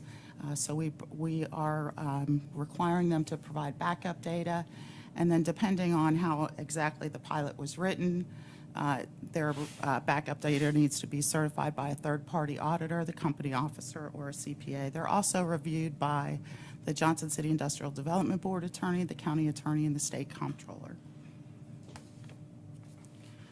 And then there's those two qualifications or criteria that are included in the performance requirement, and that is capital investment in some instances, the number of new jobs created, and then also in some instances, the average wage. And that's kind of a quick snapshot of what our reports look like. And then we've talked before about what drives a deal, how every project is different, whether it's an expansion or a new recruitment project, and how using an abatement is our tool for helping to close a deal on those. So currently, the Industrial Development Board has 4 current pilots. They're with Crown Labs, LPI, Mitch Cox Companies, and Mullican Flooring. We do have another one in the pipeline that I anticipate will close before the end of this year, and that is for Lab Connect. So our first one we're going to talk about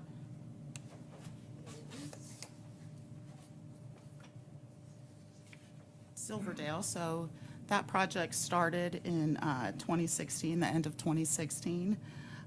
Their pilot expires in 2022. They have created to date 237 new jobs. You'll notice on there that their starting number was 101.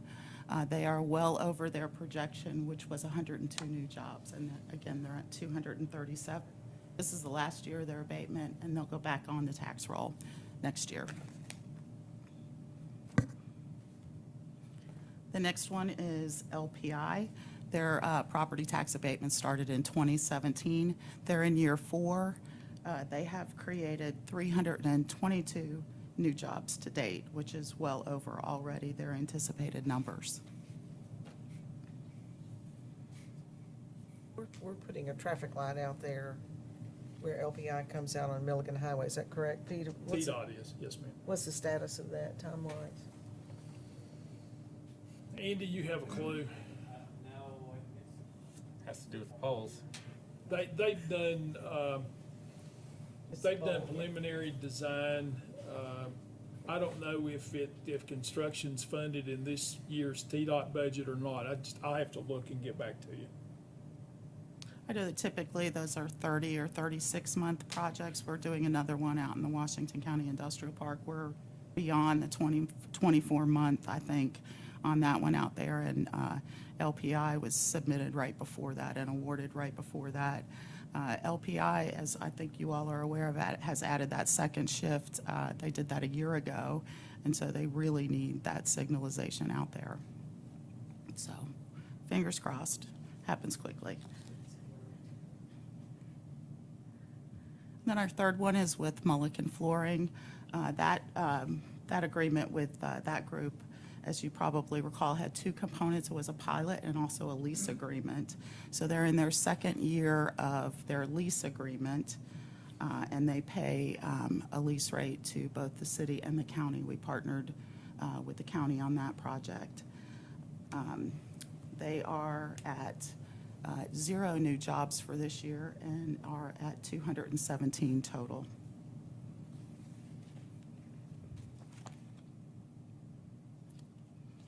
And then Crown Laboratories started theirs in October of 2019. Their report has indicated that their first full year, they've added 156 new jobs with an average wage of $20.26. And in 2019 was kind of the year that we started requiring on the performance reports the average wage. I think we had been in front of this group for the annual report, and there was some questions about the average wage, so it's now a requirement in the pilots.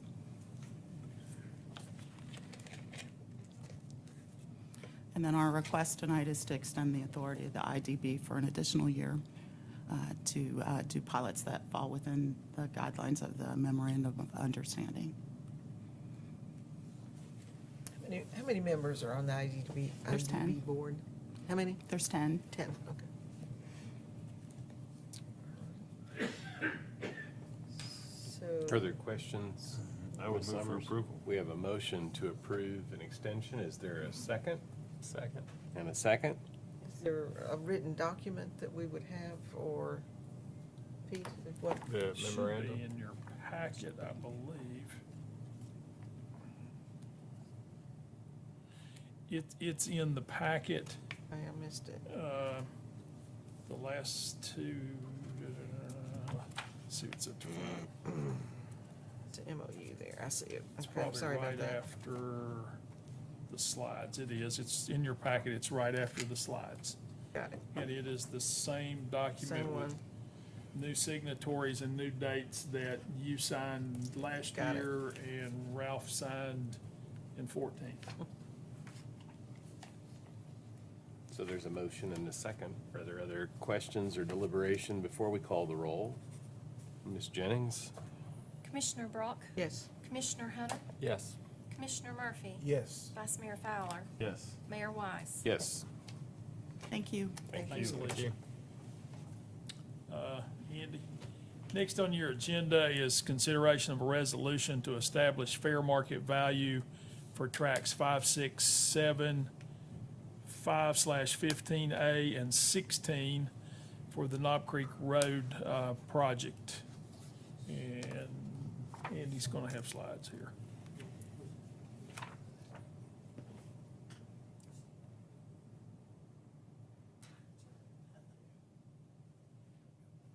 Yes, what we've brought before you tonight is we need to, for you to consider a resolution to adjust the fair market value for tracks 5, 6, 7, 5, 15A, and 16.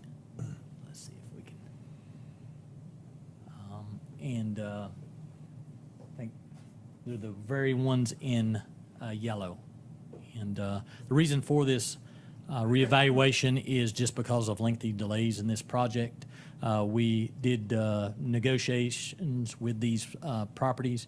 However, we were moving toward condemnation, and at that point, that's when the project had some delays, and so that's why we're back before you to have these fair market values reassessed. Are these, are there houses on these tracks or just land? I mean, 16, I can see there probably is. One track has just land. Yeah. Tracks 5, 6, and 7 are all owned by the Fulkerson. And the middle track, the middle track is just farmland. Which one are you calling the middle track? 14? This is 5, 6, and 7. And 5 and 7 have houses on it. And track 6 has a barn on it. The other two are this one. This is a large track here. This is track 16. This is the track with the large house that looks Big like a white barn. house. Barn Yeah. house. Yeah. One they just built a few years ago. And this one is Mr. Sell. He has a farm, and there's a house and barn and some other buildings. And so does that reflect I mean, his land goes well beyond what's depicted in the picture. We're just talking about this little sliver of it. Right. He just need the city just needs a little bit of land right here off of him. Okay. And actually, what and we're he getting owns all off this. Bud doesn't have any structures on it. No. Right. Right. Right. Yeah. Yeah. We just need some slope easements and a little bit of right of way. So when was the original fair market value established? Well, all of them were done in 2017. We had to reappraise track 16, Mr. Kolodziejski, because he had bought his neighbor's property behind him, which was actually owned by his father.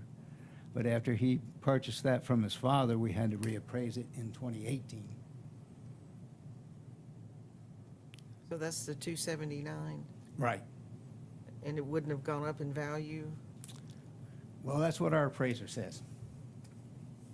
And that's the big house that's out there? That's the big house, right. And the change in the appraised values is a total of $21,000 for all of these properties combined. Right. Are there questions for staff or a Move for motion? approval. We have a Second. motion and a second. Is there further discussion? If not, we'll call the roll. Commissioner Brock? Yes. Commissioner Hunter? Yes. Commissioner Murphy? Yes. Vice Mayor Fowler? Yes. Mayor Wise? Yes.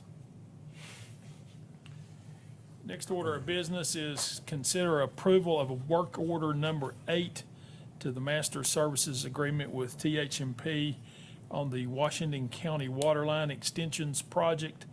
The reason I pulled this out separately is so that Mr. Lane could explain to you what the Washington County Water Committee has been working on and what they're proposing, what they're asking us to do, and who's going to pay for it, and the impact, if you approve this, the impact this will have on our workload and our staffing in terms of maintaining this water line, these water lines, if you agree to implement this. John, please, sir. Yes.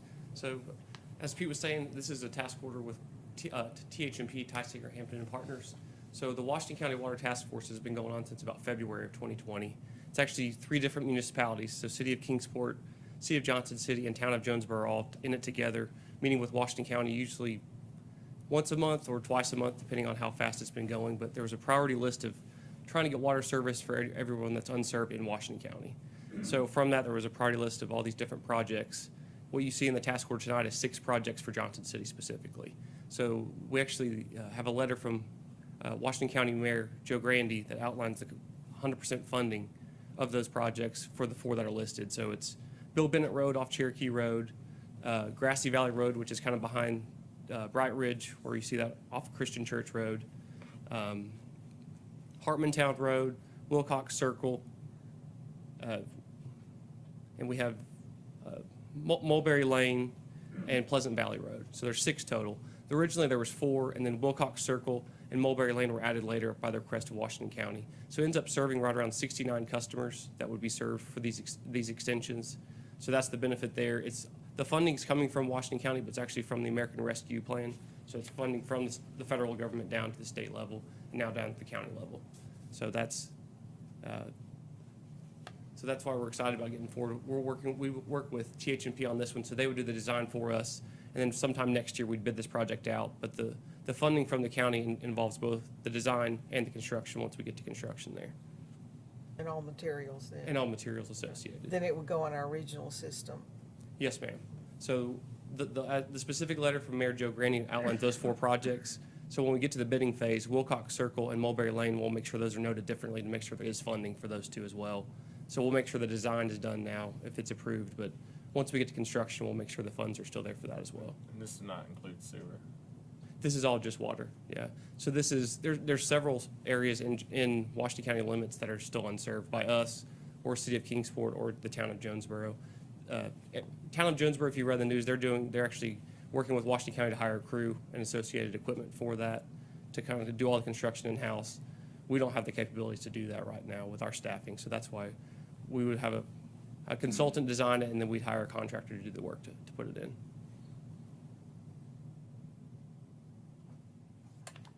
I would add to that the county source of funding is the ARPA funding. And if you'll recall, when we were in Chattanooga a couple of weeks ago, the comptroller pointed out that the state of Tennessee would be appropriating additional money for water and sewer work. And so we expect more money to be coming forward. This is a good project to be able to extend water that need it to people that need it. I think it would also be an equally good investment if Washington County takes some of their ARPA money and helps us make improvements to our production and distribution system so that we can have adequate supply to make future extensions and to ensure that everyone that we do service with wastewater services has a safe collection system for our wastewater. So I would encourage you to stay in communications with Washington County and work with them regionally again on a joint project to reinvest into our production and collection systems to ensure that everybody in Washington County has a clean potable water system and a safe and clean wastewater collection system. Have you had that discussion yet with the mayor? We've talked about it a little bit. That's a conversation that's going to have to be kept alive. But you're not proposing any kind of stipulation on this motion. I would not do that at this time. Are there questions for staff? Is there a motion? I'll move approval. Yeah. Second. We have a motion and a second. If not objection, we'll call the roll. Commissioner Brock? Yes. Commissioner Hunter? Yes. Commissioner Murphy? Yes. Vice Mayor Fowler? Yes. Mayor Wise? Yes. John, when would y'all actually start construction? So we begin the design with THMP probably sometime later this month. I would say that construction will probably be next summer at the earliest, since it's 6 different water line extensions. But as Pete said, we'll continue that dialogue with Washington County we have heard about possible other funding for water booster stations or possible tank construction, so. Thanks. Mr. Stahl, please. Next order of business is consideration of a contract for food and beverage concession services at Freedom Hall. As you will recall, you recently made the changes that would be necessary to allow the sale of alcoholic beverages at Freedom Hall. We have replatted the property up there. Freedom Hall is no longer on the school campus from a legal perspective. In order to ensure that we have adequate staffing for the concession stands in conjunction with if a determination is made to sell alcoholic beverages up there, the city cannot issue ourselves a beer license.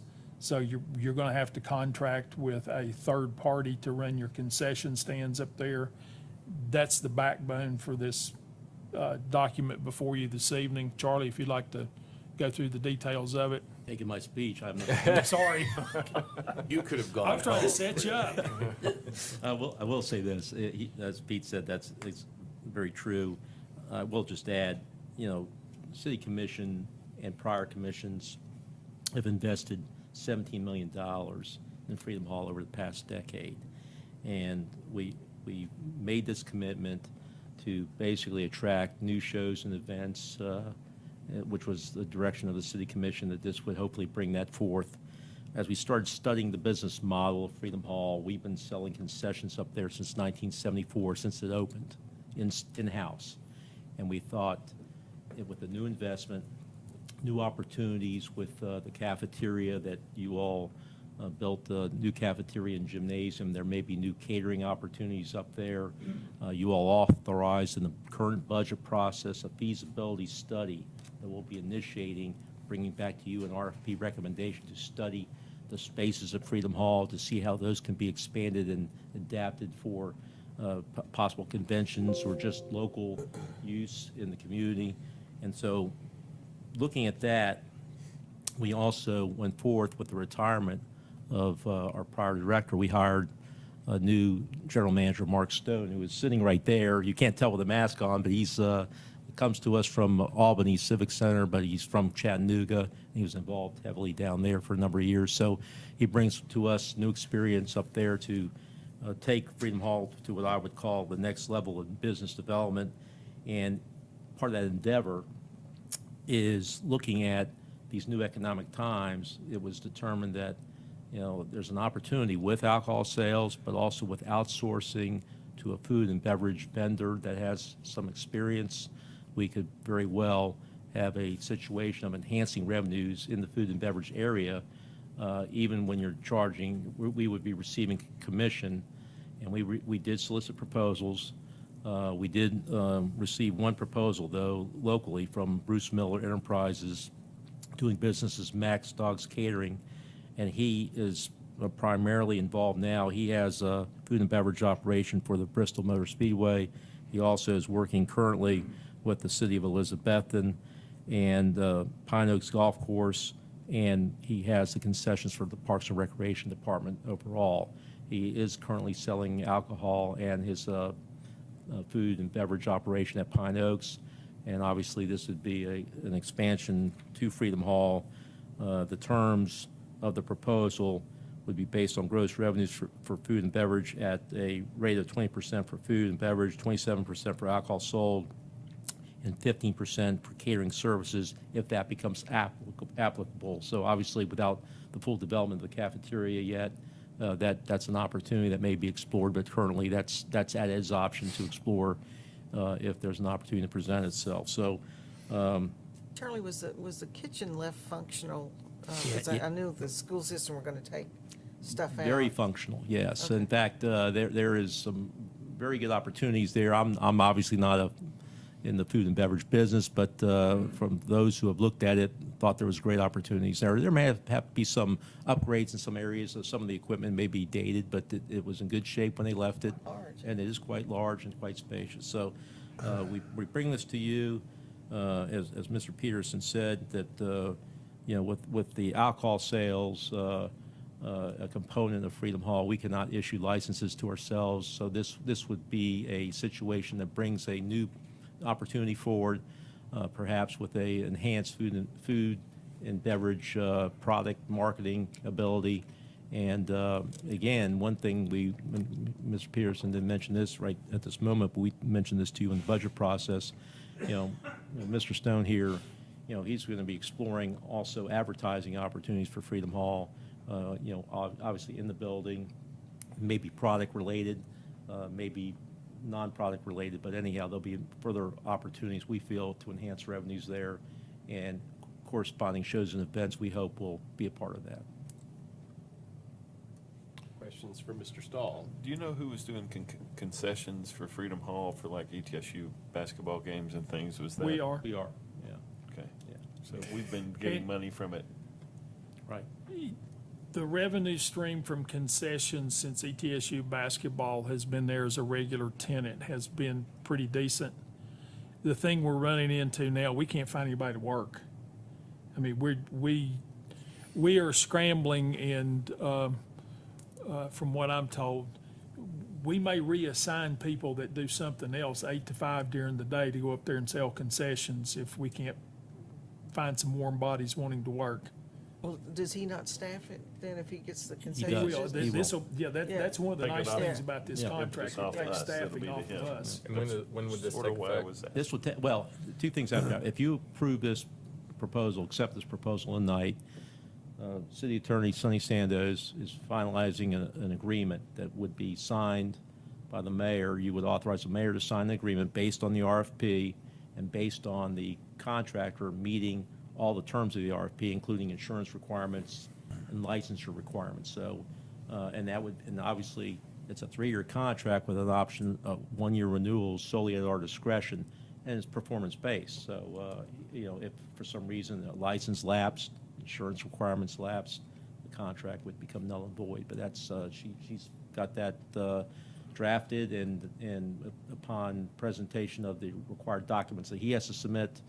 But as far as the food and beverage aspect, the food and beverage non-alcohol aspect of it, as long as he has the insurance, he can move forward. The alcohol, obviously, beer permit has to come before you, and if he chooses to pursue a state licensure, that's another process. But y'all have experience with him, and he's very reputable. Oh, yes. And, I come in contact with him over at Pine Oaks, and it's my understanding, I haven't had one yet, but they have the best hamburgers in all of Johnson City. Go up there and have lunch one day. Like I said, he's active he has a 1-year contract, year-to-year contract at the racetrack. He has a standing contract at Parks and Rec. I did call Mike Maines at Elizabethton and had very favorable reports on his involvement over in Carter County. And, we have no reason not to recommend him, subject to the terms of the RFP and the agreement that the city attorney will draft. Move for approval. We have a motion and a second. If there's no objection, we'll call the roll. Commissioner Brock? Yes. Commissioner Hunter? Yes. Commissioner Murphy? Yes. Vice Mayor Fowler? Yes. Mayor Wise? Yes. Thank you, Charlie. Next order of business is consider approval of a resolution authorizing the city manager the authority to release liens under $50,000. And this goes back to properties that are run through the tax sale. Ms. Sandoz, I'll let you explain this if you would, please, ma'am. So periodically, there are properties that, the city must abate nuisances on. Where we see the largest liens coming from are whenever there's a required demolition of those properties. And what happens on some of those properties is that there's a demolition lien, it gets filed, it remains unpaid, taxes do not get paid, the property becomes delinquent, it goes into a tax sale. Whenever these go into a tax sale with those liens also attached, which the city properly files those, there's a statute that those are filed pursuant to that allows you to file those liens in the same manner as a delinquent tax. But what happens in these sales is that they go in with this very large value that has to be satisfied to be able to purchase the property out of the tax sale. Those aren't purchased. A lot of times, like I said, we've demolished the property, so you've got a vacant piece of land with a very high value. So we've been in communication with the county over a number of months, identifying certain properties that there might be something that we can do to work together to get these properties back into a productive use. One of the things that we've identified that would be beneficial to potentially getting these properties back into that productive use and back on the tax roll would be for the city to release those liens. We can't do anything about releasing the taxes, but we can release the lien. So we've got 6 properties that we've identified, but for the process that we're proposing to you through this resolution would be to allow the city manager to be able to sign to release those liens. The decision that would go into which liens to release would be through an administrative internal staff process. The 4 departments that are not necessarily working concertedly in a concert effort together, but each one of the departments has some type of impact on this process. So the directors of each one of those departments would work together, go through each one of the properties, and then there'd need to be a unanimous decision from each one of those departments for the recommendation to the city manager. The departments would be the city attorney, director of finance, the director of public works, and the director of development services. So the roles that each one of those play, finance obviously is the recording of the liens, and it has all the financial information. Public works is the department that executes that abatement action, the demolition. And development services is the department where everything initiates out of. So what we're proposing would be the resolution that allows this process to be handled internally when those liens do not exceed the ordinance amount for the city manager's authority to sign. At this point, it is $50,000. The liens that we've identified on the 6 properties, the highest one was $31,937. That, and I'll give you a little background on the property. So this is a property, it's on 805 Montgomery Street. The current lien with the interest, so the current, not the lien, but the full current amount that would be due and owing to purchase this property would be $31,937.22. The lien began to accrue in 2016. 2015, there was an order to demolish by the BDSR, meaning that the property was found unfit for human occupation. Whenever the value of the property to repair it exceeds 50% of the value of the property, it can be demolished. There can be an order to demolish. That property ultimately was demolished with an invoice in February of 2016. The demolition invoice was $12,823.26. So that's the lien that ultimately was filed. So what we've got from 2016 to current is a lot of interest that accrues. Ultimately, $31,937.22 is the total. So you can see the actual value of the city for the expense of what we have put into this property is not really being reflected in that final figure.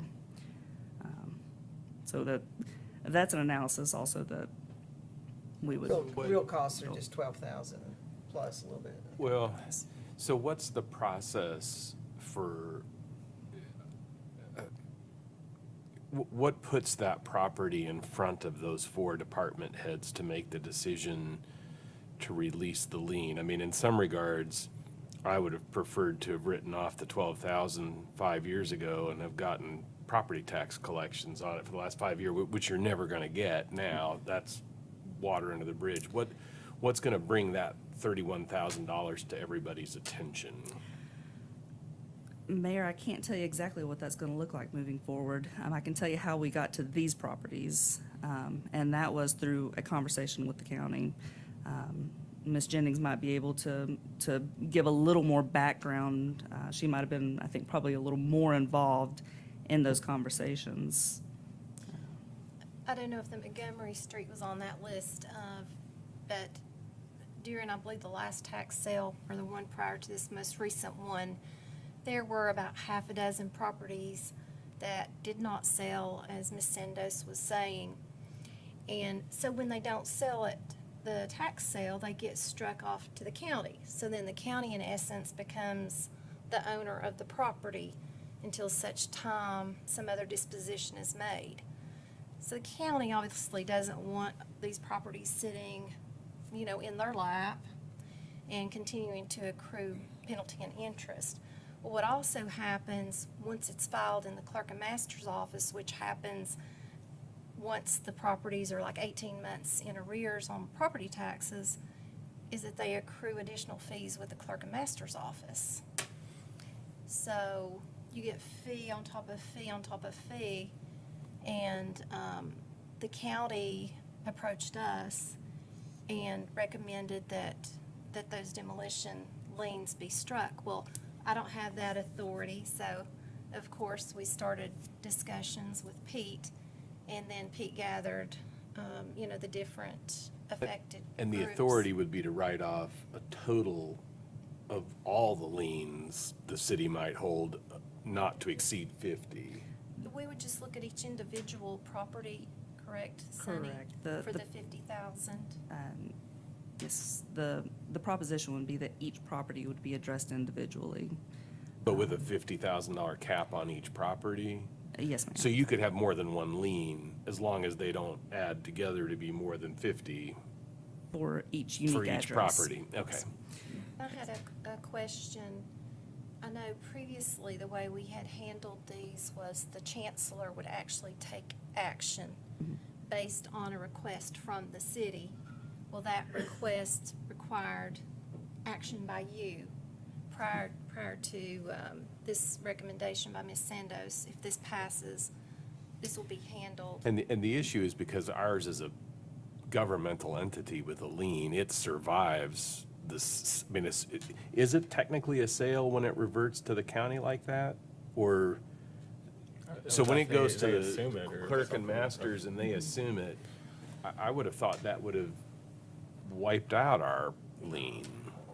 It does not. A lien is handled in the same manner by state statute as property tax. So in essence, it becomes property tax.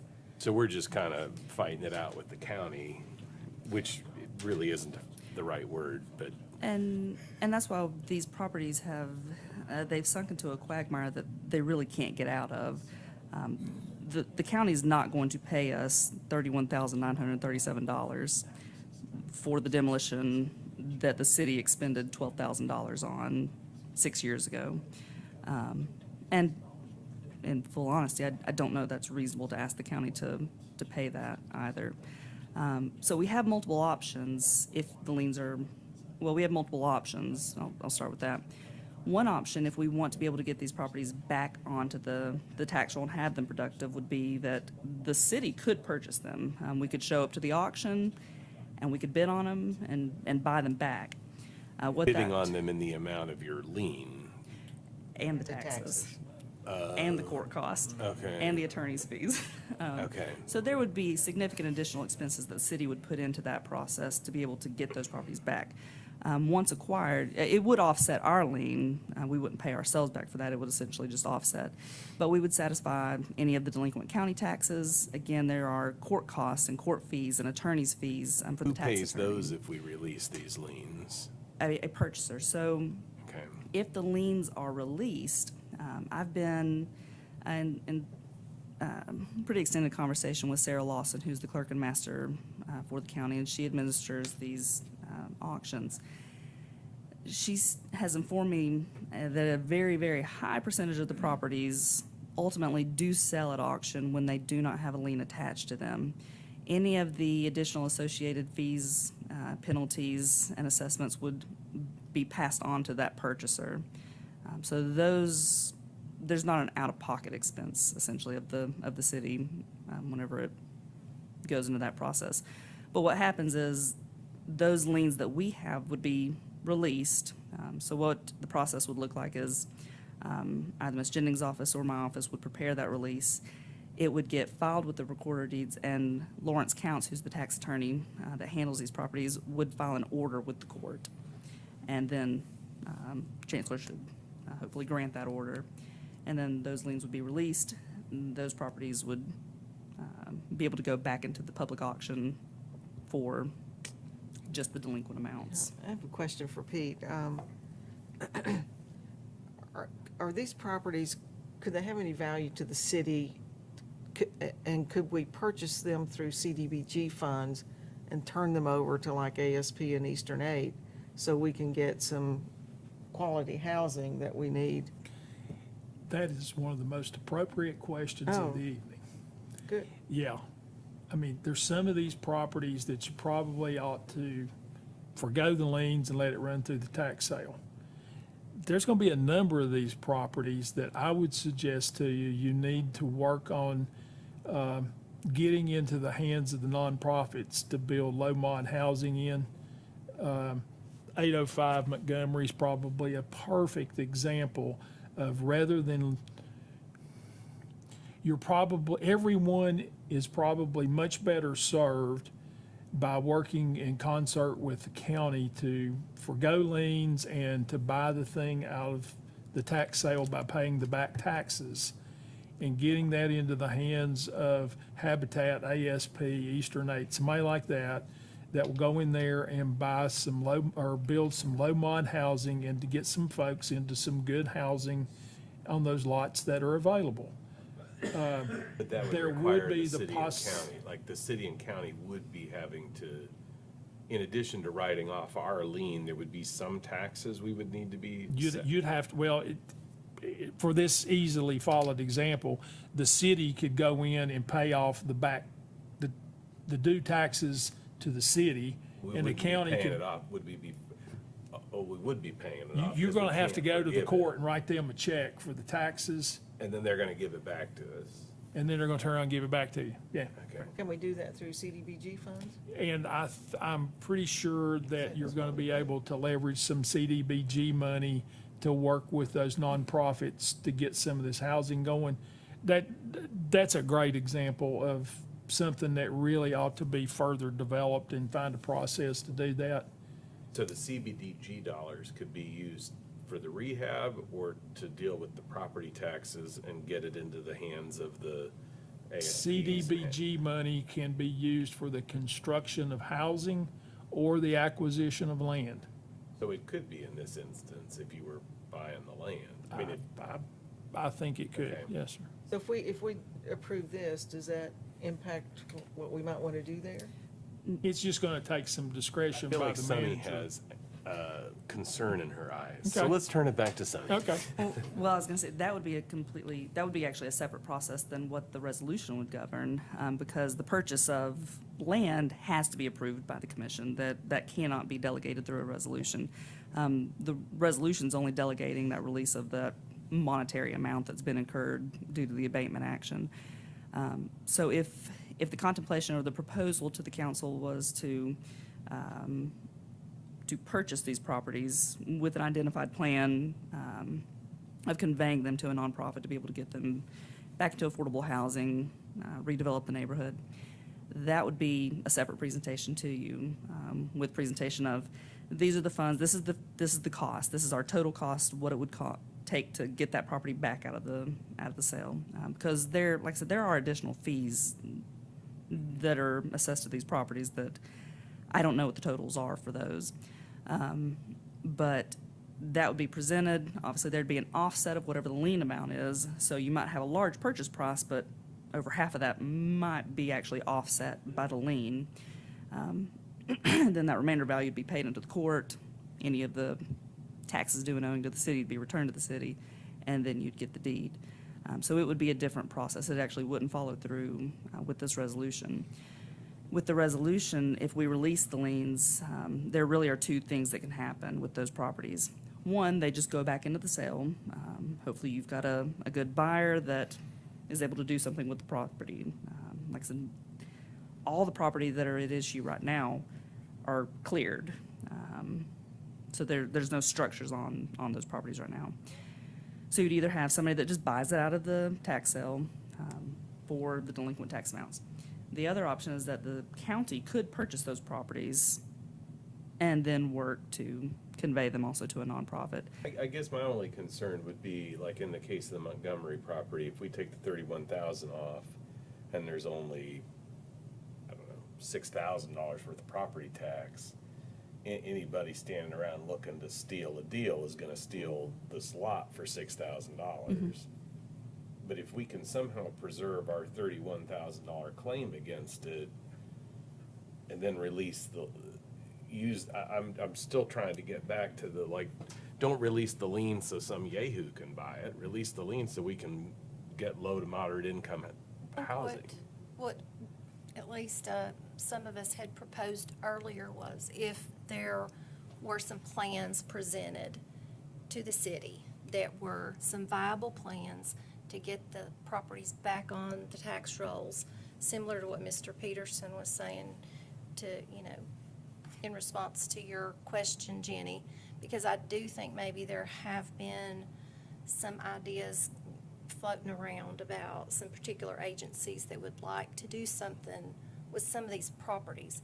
So I could envision our committee looking at these proposals in conjunction with the city manager, and if this is a viable project and that's the only thing that's holding up that project and holding up getting that property in the hands of one of these agencies so they can build some good, living stock for the community, then, we would take that under consideration and most likely recommend that go forward as a lien release. If we release the liens, do they have to go to the tax auction?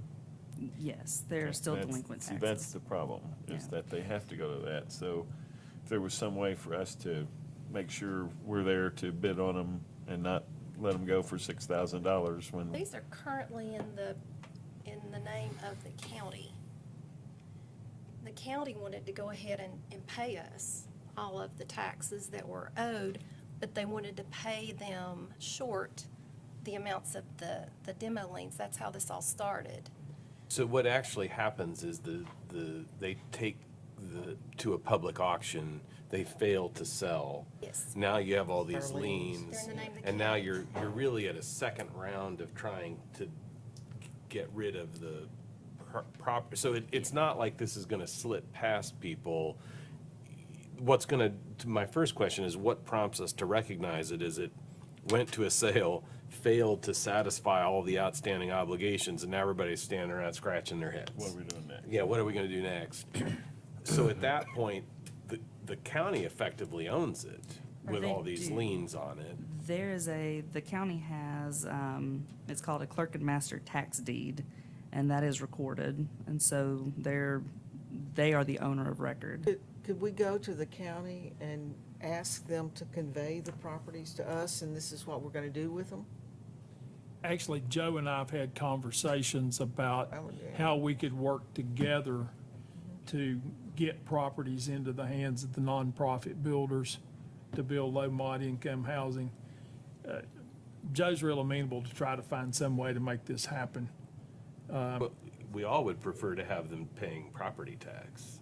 That in some regard, you're not getting anything right now. So 2 back- years from now, you could be. Back to this, what you're requesting, we could authorize this, but until we actually release the liens, it wouldn't go back to the sale in the county, right? We're Correct. just giving you the tools, and at some Correct. point in time, we may do that, but then in the meantime, we can come up with a plan to go to the county But and right say. now, you wouldn't be even using the tool. The county would already have the clerk and master's deed, presumably, for that property before we release these liens, correct? Right. So the scenario I initially said, well, there's $6,000 in taxes owed and somebody's gonna come, that wouldn't happen. It's already failed to sell. And as I understand, and Sonny, please correct me if I'm wrong, then since it's in their name, they would have the ability to sell it and get it into the hands of one of these agencies if there was a. Would there be any restriction as to what they sell it for, so that, if we forgave on $40,000 worth of accrued debt, we forgave, 20 of it, so they only have 20 in it, are they gonna be able to sell it for 40 and recoup the 20 that we're missing out on? Theoretically, yes. In practically, that's probably not a scenario that would happen because these are vacant lots of land. So the value's not significant on these for the land, for the lots. We've got, I can give you the address. We've got 1802 East Unaka Avenue, 1510 East Unaka Avenue, 805 Montgomery Street, which I said it was the highest lien, which probably because it was I'm guessing it was probably a two-story house. 305 West 8th Avenue, 2605 Watauga Road, and 413 West Main Street. And I will let you know also, these are, so the 2018 properties were what were in the last tax sale. The 2018 delinquent taxes were what were in the last 2021 sale. So they run a few years behind. We've got two of these. Clerk and Master deeds were filed in 2016. 3 of them, those deeds were recorded in 2018, and then we've got one that was a 2020, which that one has not gone through. While that is on the list that staff would look at, I don't know that that's going to be a property that we would truly move forward with this recommendation, just because it hasn't failed yet. It has not been struck off yet. But the other 5, they're viable properties for this process. Other questions for Ms. Sanders? I'd move for approval. We have a motion. Is there a second? I'd just like to comment, if we approve it, we're not going to go release these things yet until Correct. Pete comes back. You with heard the 4 corrections. people have to agree. They're not pushovers. I'm stingy. I was going to say, I'm reasonably Get past confident Janet. It's worthwhile that doing. one of It them must be thinks. good if Janet says Right. I mean, there will have to be a well-vetted presentation Yeah. made, but, you know, on the other side, if there's an opportunity to get this in the hands of, you know, to make it a great project and get it back on the tax rolls, that's what's gonna make us go forward with making a recommendation. I second. So we have a second now. Is there further discussion or deliberation? I mean, I've got the full faith and confidence in our staff and city manager. I guess I've got some concerns about selling these properties through the county's hands and there not even being a potential for a profit split in the event that there was a sell over and above or a restriction not to sell above. I mean, I'd rather them sell it for all they can get and then split those proceeds. Well, just as a little further clarification, these that the county has struck off, they're gonna have to pay us the taxes and the penalties and interest on those taxes. So it would really be no different if it sold in the tax sale the first time it went through the tax sale than what's gonna happen now. The difference is being you're not gonna get your money for the demolition costs. You're gonna get all your taxes. Even if the county gets them, they have to pay us our taxes, just like if we have the same authority. We can go down there and buy them out of the tax sale, but we've got to pay the county the taxes due to them on the deal. I think, if I'm interpreting this correctly, I think what we're really concerned about is striking liens and you get properties being bought up by historically derelict landowners and you end up with overgrown lots in a mess that we're gonna be right back down there cleaning up again. That's what we're trying to avoid here. I think Janet probably, once again, probably had one of the best ideas as part of this review of those 4 departments. Probably ought to sit down and say, okay, part of this is you need to come in here and tell me what you want to do with this piece of property. And if you'll do a development that we feel like is in the best interest of the community, we're willing to waive our liens. But if you're just going to do a speculative land sale and don't have a solid plan for what you want to do, we're not going to waive our liens. We're just going to leave it hung up. But they would still have to be the winner in buying the property at the tax sale, though. They may not be No, the because one. if they bought at the tax sale, they would have to satisfy all these liens. They'll have to work with the county to get the conveyance from the county to these nonprofits. And the county has conveyed property to, I know they've conveyed property recently to ASP. So The initial bite of the apple at the sale, for it to sell at that clerk and master sale, it would have to get the 32,000 for the first lien. I mean, you'd have to get all of those liens satisfied. It's because it can't that it's ending up in the hands of the county. And I will tell you, it won't be, I wouldn't recommend that we would release a lien before we ever got that first bite at the apple. We're not going to bid against ourselves on those. So not to complicate things, but one other thing we have to be real careful about, and as we discuss these proposals that come in the future, we have to be very careful that we let at least a year expire past the tax sale, because the owner of the property has 1 year to come back and redeem his property, his or her property. Do we know where these 6 owners are, that the properties we're I think talking they're about? sitting over in Jonesboro. It's the county. No, but I meant the original owners that, No, now, these properties are outside that redemption period. okay, so it's past, they can't do anything with it anymore. They've lost their right to the property. Yes, sir. Okay. My point was, we wouldn't want to release a lien and then the owner come back and say, oh, well, I can afford to redeem it now, so. Correct.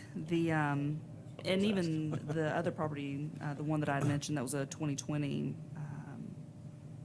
demolition, it's 2605 Watauga Road.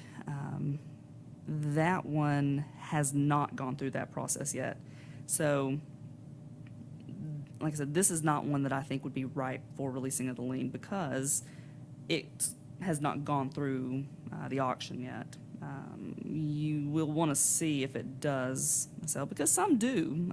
Yeah, we've collected probably over the last few years $250,000 in liens. So, you know, these just have a, maybe not as attractive of a piece of property, or.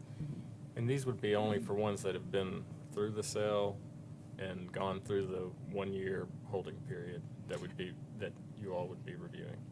I think that it would be an anomaly to have one that has not gone through the sale. In the 1 year of. Through that redemption time Yeah. period. Yeah, the redemption time period is going to come after it's been struck off, after the tax deed gets recorded, and then you wait a year. As Ms. Jennings was saying, if you did something during that time period, you could lose whatever your investment was in that property, because prior owner can redeem that property for the value.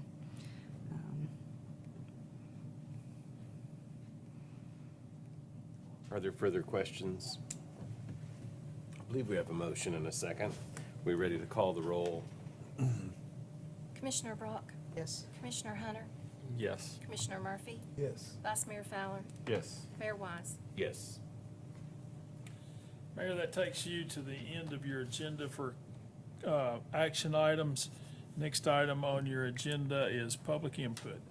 And we had one applicant, Ed Wolf from Jonesboro. If you'll approach the podium and give your address, I believe your topic is economic development. Good evening, Commissioners. I just lost it. Yes, I am Ed Wolf, and I'm the treasurer of the Johnson City, Washington County NAACP, and the host of Black-White Dialogue. And we would like the Commissioners could have attended the Black-White Dialogue meeting on Monday evening, September 13th. As you know from our invite to all of you, we had a dynamic, creative, and successful Black entrepreneur speak to us. This event was used to kick off the beginning of Minority Enterprise Development Week. I want to mention a few salient points from his challenging comments at that meeting. First, Black enterprises are at a distinct disadvantage, since it is more difficult to secure funding and respond positively to adverse events or receive support to rise above them. Two, successful professionals hear about such events as gorillas on the ETSU campus and pushback from taking a knee, and they ask, why would we want to live in such an environment? Three, there's a lack of diversity that prevents an atmosphere for different perspectives. And fourth, Minorities also say, we only see people who are not like us. And that includes teachers in the school system. The city manager is quoted in the September 25th press as saying that the millions that are received from stimulus money should be transformational, and we agree. Perhaps some funds and actions from the commissioners could intentionally create listening programs that include all stakeholders in encouraging diverse economic development. From that could come new and innovative strategies for diversity and inclusion. A small portion of the funds could be used to encourage Black participation in developing their professional careers in Johnson City, which would be modeled after encouraging remote workers to live in Johnson City. Included could be such people as medical professionals, lawyers, accountants, educators, etc.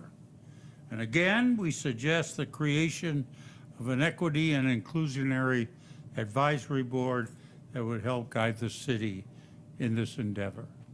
Thank you for listening. Thank you.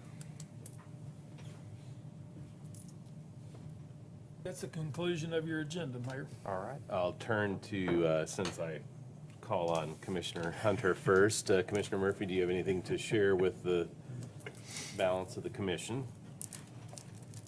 Just so excited about the growth in our city, excited about our new upcoming city manager.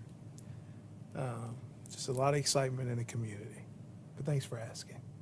And Vice he- Mayor? And he's going to Disney World tomorrow. Are you heading out? Yeah, man, All I'm right. going to Disney, man. Have a I'm gonna party go at see the Aaron, big mouse. party at House of Aaron the Murphy's mouse. house. Vice Mayor, do you have anything? We have a big weekend coming. We've got Science Hill Daniel Boone at home. We've got ETSU's Citadel at home with a former Science Hill football player quarterbacking them against us.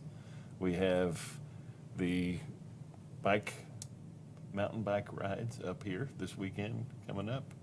And ETSU's invitational, golf invitational starts on Sunday. Sunday, Monday, Tuesday, free to the public, and you can see some of the future pro golfers out there playing at Blackthorn.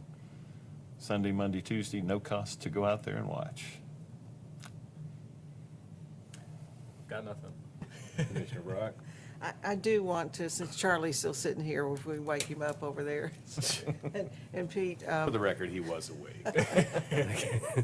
I just want to really give a real shout out and compliment to Pine Oaks Golf Course. We had our first tee kids out on the course yesterday, in fact.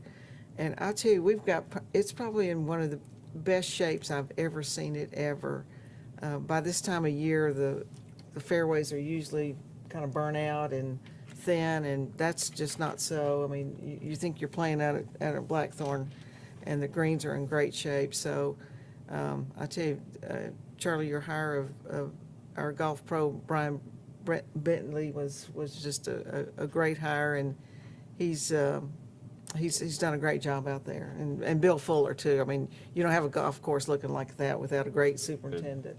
For all you people that are playing out at the Blackthorn, you can come and play at Pine Oaks a whole lot cheaper. We'd love to have you. Understand. Sparked me to Yeah. remind me, Mr. Bentley gave an excellent presentation to the golf board on the progress of Pine Oaks, and I'd like to invite him to the next city commission meeting to brief you on what he told the golf board. So it was a really positive report, and to your point, I think exemplifies the hard work of he and his staff. And it's full over there all the time. And just the number of rounds now has gone up tremendously. That's awesome. Yep. That's all. Been a busy week. I'm glad that the contract is signed. I've passed it to Ms. Jennings. Please don't lose it.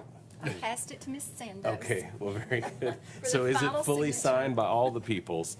So I think with that, this meeting, I'm sorry, Vice Mayor. Well, thank you for your work on that. I Oh, know thank there's a you. lot of time and trouble, and we appreciate you doing that. Thank you very much. It did take a little bit of time this And, week. and you're just such a wonderful mayor. Okay, I just just want to stop. say that. All right, we are adjourned.